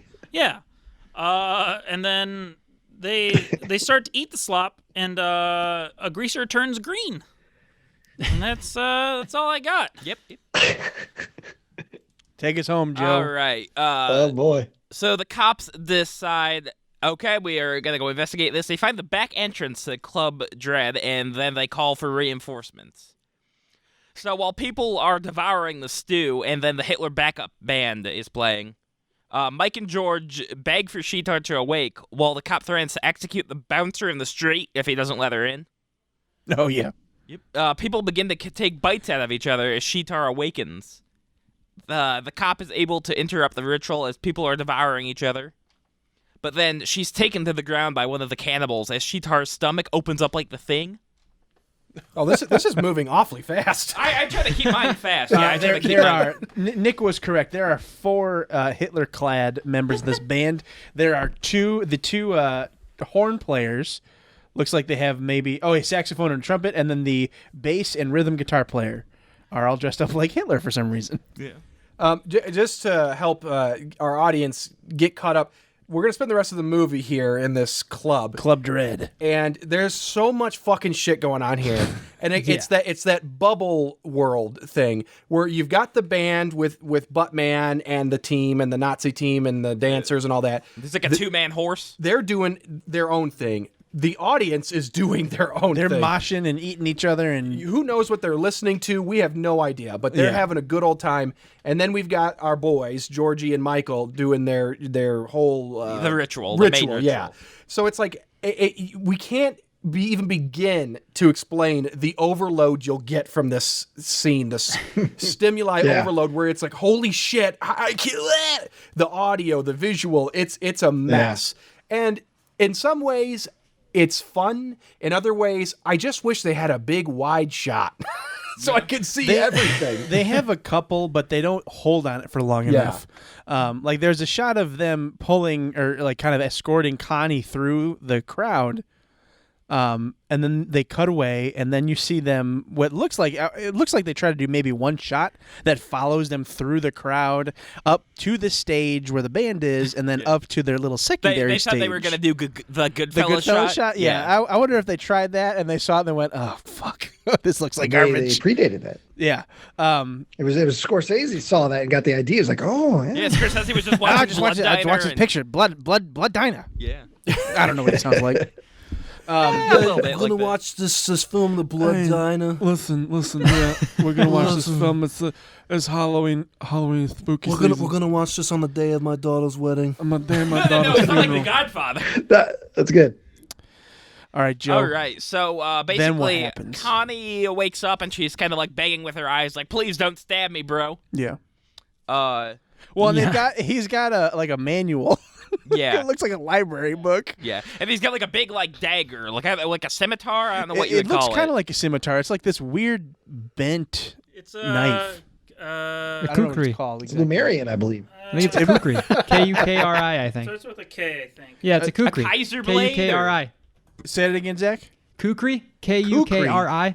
Wait. You fucking weapon nerd. Yeah, No, yeah. I that's played- not how it's... No, you're talking. You can also spell it Khukri.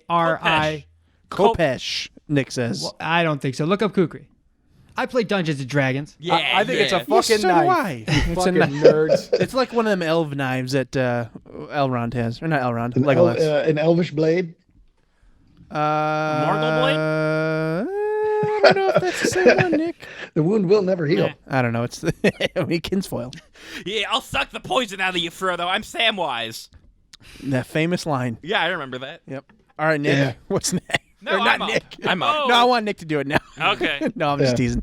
Joe, go for it. So Sheetar's awakened, and she's mowing down people with like her lightning powers. Yeah. Yes. One guy's head explodes out the back of his head. One guy's ears blows up. Well, Love the band leader specifically, and that's a great shot. I love it. Yeah. Yeah, there's a lot of great stuff that happens in this sequence. There's the club owner or owners and DJ or something, but they're up in like a little booth themselves, and she does the lightning strike with her finger, and like they just jump out of it, and then like somebody flashes some lights and they throw up some garbage. Yeah. It's a great shot. Yeah. They're having fun. So Mike is basically attempting to feed Connie to the stomach, but is shot in the eye by the detective and dies. Oh, which one? Uh, Which detective? You're You're gonna get his hero arc right. Yeah, this is important. No, I thought it was. Mark. Oh, I thought it was the lady detective. Okay. No. It is Mark the Tongue Shepherd. Okay. And then George like comes at him with like basically a chain like with like a what do you call him? A meat hook. Yeah, meat hook at the end of it. And he hooks him in the leg and he's just dragging him down. He's like, "You killed my brother, goddammit. You killed my brother." No, he's yelling, "You killed my friend." Oh, did he? That's weird. Which I think, because I specifically remember watching and be like, I thought I'm pretty they sure were he brothers. says brother, dude. Maybe I'm wrong. Hold on, because Maddie and I were watching this together, and specifically we're like, oh, I thought they were brothers. Maybe I'm wrong. But at one point he calls him his best friend. I mean, your brother could be a best friend. I suppose. Right, yeah, he in the context of that, he might have said that, seeing him die. It's not only his brother, but his best friend. Your brothers don't listen to this. Yeah. My brothers don't listen to anything that I've ever done. Their podcast? Yeah. Oh, what's that? Is that like a new weightlifting thing? You a just, podcast? You just talk? So then George tries to feed the detective to Sheetar for revenge, but he gets kicked into the stomach wound himself. He sure does. By LaToya Jackson. Oh, yes. So basically, everybody's pretty much dead. The cops are wrapping it up. Except Sheetar, she's not dead. No, I was gonna get to, but that's not revealed yet. There's a good shot of the cops are standing around. The chief is in the middle of the chaos. The camera's just kind of panning around, showing the aftermath of all of this nonsense. And one of the zombie people gets up and goes, ugh, and the cop, without looking, just points his gun and shoots him. It's a great shot. So that's a good goof. He's like, good work, Sergeant. Go get yourself some hospital, and then go get yourself some hospital. We'll respect a full report on Monday. No, I will respect a full report on my desk in the morning. Yeah, that's which a lot is of writing. Insane. So they decide, hey, let's become best friends. We'll become best cop friends. Yeah. But then you see like a woman in a red dress just kind of walking on the street, and somebody in a car is catcalling her. Yeah. Oh yeah, it is like that song. It's just like that. Sorry, song. I have to point out one more thing, because we've pointed out twice now elements of which could have been stolen for future films. I am almost certain that the dancers that are with the band are doing what's the song Psy, the Korean guy. Oh, Gangnam Style. Yeah. Like they're doing like the horse stuff. They're doing that is horse. absolutely what that is. Is that Ride the Pony? This band is so Is that what they called that? Yeah, it's so iconic. Wild. So future proof. Hold on. Hold on, I'm going to play this, which is going to sound great. Oh, yeah, it sounds wonderful. Now, what are you looking up, Zach? This is the line that I was talking about. It's horribly hard to hear. He says, "You killed my friend." He doesn't call him his brother. He says, "You killed." Brother. No. I'm looking at the subtitles. He says, "You killed my friend." What's the timestamp? What's the Here, timestamp? I'll send it to you. Hold on. It's We gotta see it for You just gotta ourselves. send the whole movie This is through the whole Facebook. fucking Goonies font So- all over. Use your again. powers. I'm watching it on vengeance. on You've all been Hulu, goonied. and it just tells me how much is left. There's 6 minutes 32 seconds left. Put the subtitles up. That's what we're I don't doing know why right that does it. It's while he's being dragged. now. Oh, so we gotta go ahead. Because Mark's like, no, please don't. Even though, which is also not the way you respond to being hooked in the ankle. But please don't. You see, and this is another great moment that Mark the Tongue Shepherd has. As he's getting dragged, his fucking leg has been impaled and getting dragged. He is popping zombies off left and right. Yeah, he's going out like a and then he bitch. throws the gun and he hits Georgie. yeah. Yeah, his he's like, well, my last shot, I'm going to do the old gun throw trick. And Hey, he wasn't going down without a fight because he's a hero. Yeah. You I killed get my it. brother. killed my brother. Oh no. Now, are you watching on Hulu or? Yeah. I'm gonna feed I'm your watching head to Hulu. Sheetar. But do you hear brother?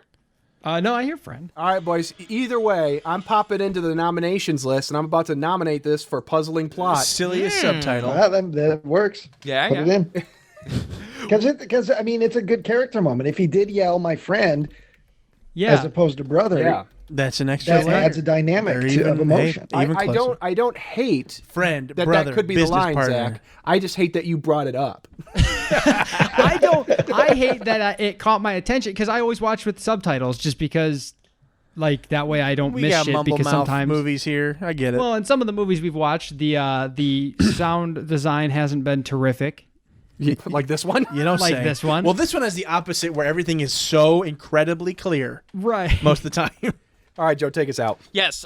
So it's we're looking at a woman in a red dress just kind of walking, and a man in a car is catcalling her, and he's like, "Yeah, don't you want to get in my car and make some sweet, sweet love?"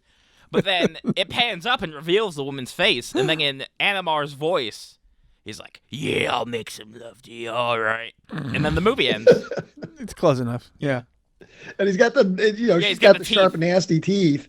And the kid driving the car is like, Yeah, all right. cool. Works for me. You don't care. My Peter's going in there. And that's it. That's Oh, it. yeah, That's yeah, the end of the that's movie. it. Blood Diner. Blood Diner. All right, everybody. Here we go. Blood Diner, our fifth and final movie for the hunt for Bad October. On a scale from malevolent to benevolent, Mr. Joseph Robert Buckley, what do you say? I'm going benevolent. I kind of liked this one. I thought it was a good mix of kind of wacky but still watchable. So it had a nice camera, it had nice lighting. The dialogue wasn't bad. So it was good. I enjoyed it. There you go. Look at that. Joe liked the movie. Yeah. Well, I like Demon's Rook as well. That's true. In the hunt for Bad October. I'd say I like probably 1 out of every 5 movies we watch for the show. Hey, that ain't bad. Yeah. I'd say Who's next? Yeah, who's next, Joe? Let's go, Nick. I'm gonna go mildly benevolent with this one. Not hard, but a little soft. A little limp. Yeah, I'm pretty limp on this one, but you're not turgid? No, it's like a weird fever dream. Like, yes, I feel like I don't remember huffing a bunch of paint before I watched it. Or eating hunger pills. Yeah, and I tried not to before we watched these movies, so I don't think I did this time, but yeah, it was just so, like, to the point where, like, we write notes, we try to do a recap, but, like, it's almost, it's unrecapable. There's no describing what I'm seeing in this. Like, that last 15 minutes, you've got a band of Hitlers with Fart Man and bright zombies. blue-haired Gangnam Style dancers. Yes, it's just so it much. It must be seen to be believed. It's just filling me up. And on top of all of it, there's a meatball head. There's the dummy doll man. Yes. Like, all of these things that, like, yes, this is what Nick wants. Now is a little I Does don't it know. hang together like a movie? No. It's like a it's like you're watching an event in this world. Yeah. It's not meant to be a film, it's meant to be an experience. I love worlds like this. That's what I need. Now, it looks kind of shitty, like not super shitty, and like that doesn't take away from the if anything, that adds to it for me. I enjoy, the shitty look of this, like that you go into it and like this is weird, tiny little sausage brains, and the gore is pretty dumb, but in a lovable way. It's like charming, kind of like Greasy Strangler. It made me want a Blade Runner style film set in this world. What the fuck are you talking about? Full comedy, but it's like where the rules are, everything's flipped. You can do whatever you want. So like a broad comedy, but like replicants are just a part of the world. In an LA where dummies are just your friends, and I get it. You might run into a Muppet and a puppet, and who cares? But you don't have to explain it. It's just there. It's Looney Tunes, and so hey, that's great. Despite all of the all of these things I love, do I want to watch it again? Not for a while, not alone, but yeah, I'm gonna go mildly benevolent on this one. Well, there you go. Ryan. All right. Well, yeah. I mean, I've seen Blood Diner multiple times in my life. I mean, it's a pretty well-known cult film. And I've always liked it, and I still love it. I'm hard benevolent for me. Great benevolent. The fact that the script existed as a serious sequel to Blood Feast, and then when Jackie Kong came on, she decided, you know what, I'm not going to make a serious film. We don't have the budget to make a serious film. I'm going to change this and change that. I feel as crazy as it is, and how jam-packed as it is, and sometimes we may not get the bit. We may not get the joke, but I believe 100% that this was a vision, that Jackie Kong knew what she was making when she made this movie, and this is exactly, what she set out to make. It does have a strong vision. I may not understand all of it, but it feels like it was made by one person that, was trying to do something. And I think it's hilarious. It's absurdist. It fits right on the shelf with movies of that time period, Stuart Gordon's movies. If you like, Toxic Avenger and Trauma's War and any of that kind of stuff, Street Trash, even Frank Henenlotter's movies, this fits in right with those. And so I feel it's completely deserving of its cult status. And, I love it. I loved it 100%, benevolent, 100%, all the way. Oh, Trevor. I had a lot of feelings about this movie. I watched it this Trevor morning. cried. Yeah. Oh God. Like the ending of Titanic, like Jack He wet in bought water. a diner. It's just He's so changing his beautiful. path in Yeah, life. that was the big It's a reveal. sequel to We Bought a Zoo. Yeah, that was the big reveal for the end of the episode here, fellas. We're going to the diner business. Matt Damon just cutting people up. Yep. I'll post our schedule tomorrow morning. I'll need y'all working there this weekend. So. Yeah, the sequel to We Bought a Zoo was We Fucked a Penguin.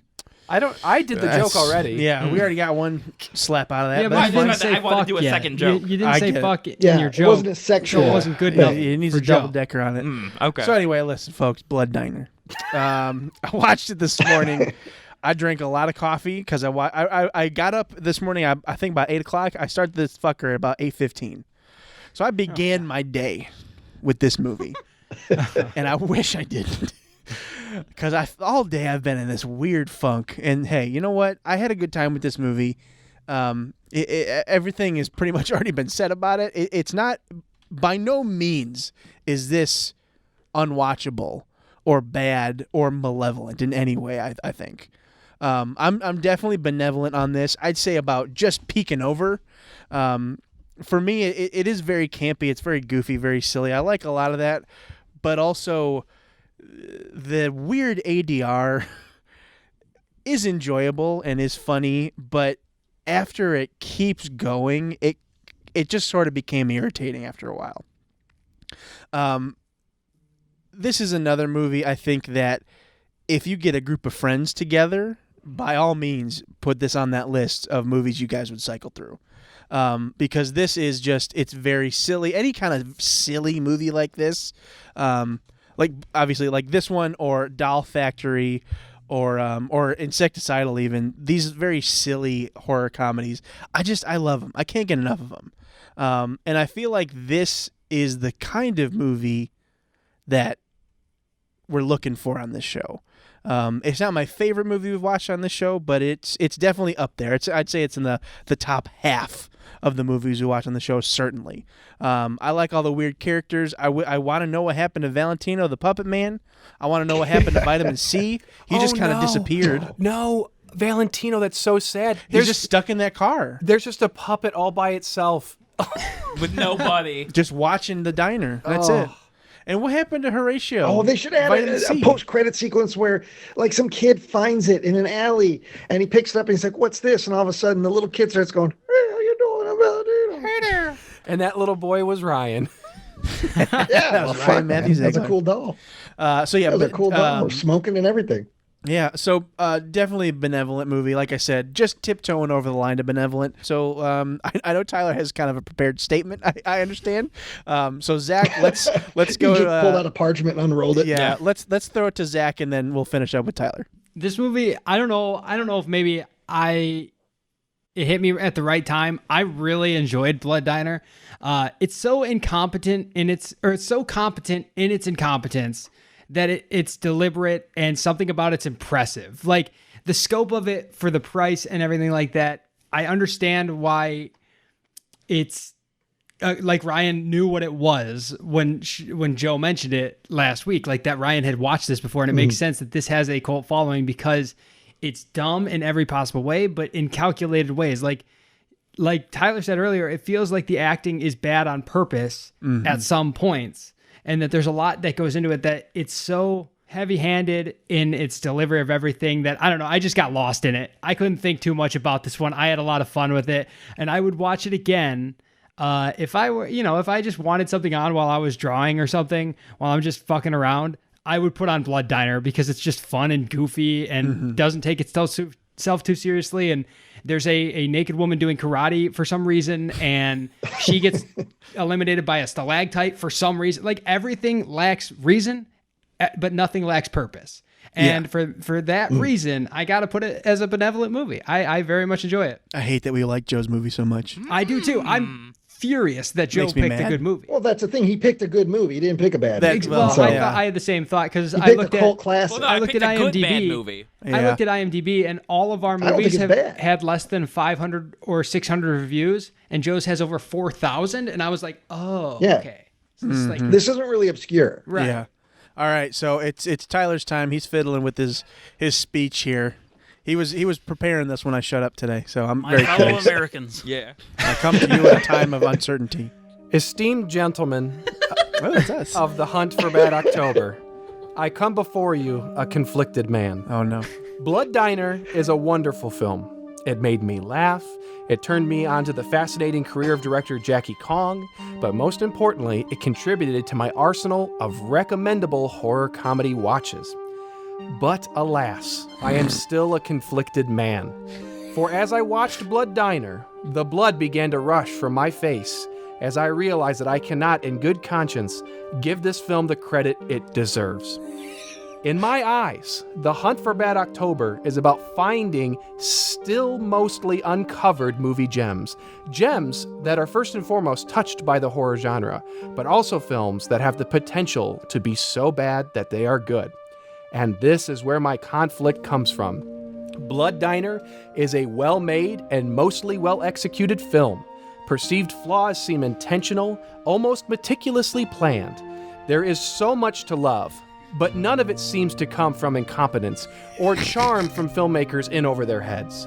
They knew exactly what they wanted to do, and they absolutely pulled it off.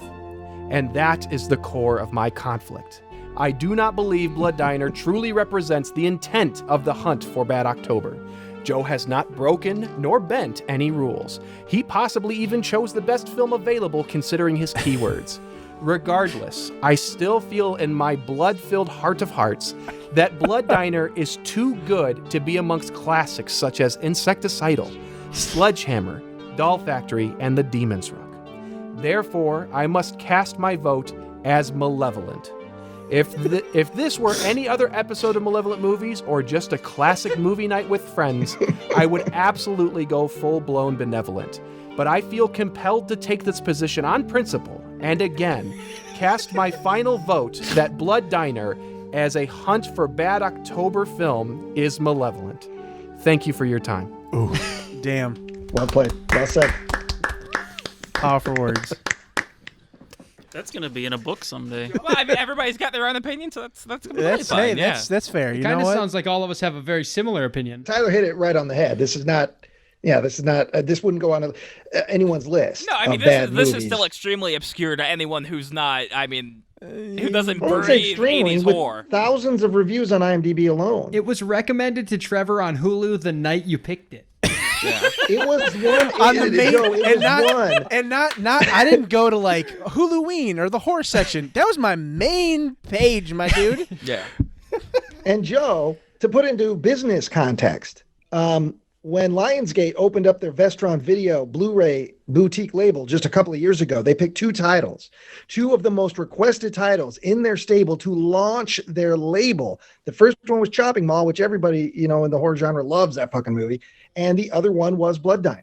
This was recommended to me, and the other film next to it was Harold and Kumar Go to White Castle. That'd be a good double feature, obscure though. You've been movie, you watching. wouldn't understand. And other ones are Booksmart, Frasier, Full Metal Alchemist, and Hoarders. You know what? This makes me think that a good double feature for Blood Diner would be Who Framed Roger Rabbit. Oh, maybe. Hey, Yeah. I that's- don't know why, but Yeah. there's something about the world building. No, that- Yeah, it's full of good. tunes. We They should. both come from people with visions. We Yeah, should- they we know should do what they this. wanted to make, and they made it. Be damned. one step closer to the awards, gentlemen. Hell yeah. Oh boy, that's it. Yeah, because that's it. That's 5 movies. That's all the movies. Hey, and what prizes are up for people? It's a $31 gift certificate, a bag of candy. It's just And- $31 cash. Oh, okay. 31 okay. loose dollars. It is a large pumpkin filled with candy. Yeah. Oh. Now, Okay. now that goes to the person with the best movie, Yes, correct? but there's also physical, like actual trophies Yeah. that Nick wonderfully Yeah, And made. yeah. we've They're been awesome. we've been looking at them Those here are cool. in the Those are studio, real and they cool. look so Yeah. nice. I really hope I get one of these fuckers. But anyways, so there's 10 award categories. But there's going to be a whole wrap-up episode on Halloween. Make sure if you listen to this episode and then check out the wrap-up award ceremony. It's going to be wonderful. It's going to fuck the Oscars. COVID has ruined the Oscars.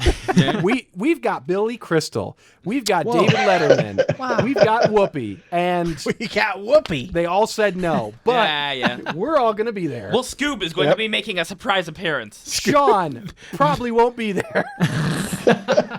Did he say he was going to try and review the movies? Did he? I will, Anyone know? a little he has update. not. I mean, he's got talked to to him on start doing it Friday. like now. Yeah, he has I talked to him on Friday. he's tried to get through 2 of the movies.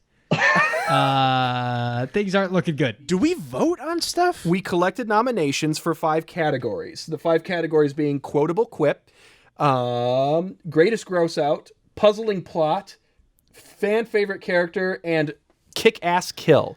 So, and there's 5 other awards that are possible. Biggest bastard is for the person who gave out the least amount of points overall. Who's getting that one? Home video hero is the opposite, the person who gave out the most amount of points. Most malevolent, so the movie that received the worst malevolent rating, which was a part of the overall score sheet that everyone filled out. And the most benevolent. the Huntsman Award, which is best keyword. Whoever got the most points for keyword, and then obviously the best of Bad October. So yes, you guys will the first 5 awards that I mentioned, you guys will vote on because things were nominated from each film. Yeah, we've guys, it's over. We did it. It's basically over.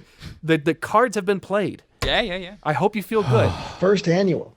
Inaugural edition of the Hunt for Bad October. Right. I think Ryan keeps hitting the annual part because he doesn't want to talk to us the rest of the year. So we'll see him every October. Yeah, He just 5 wants to do movies. Bad Octobers.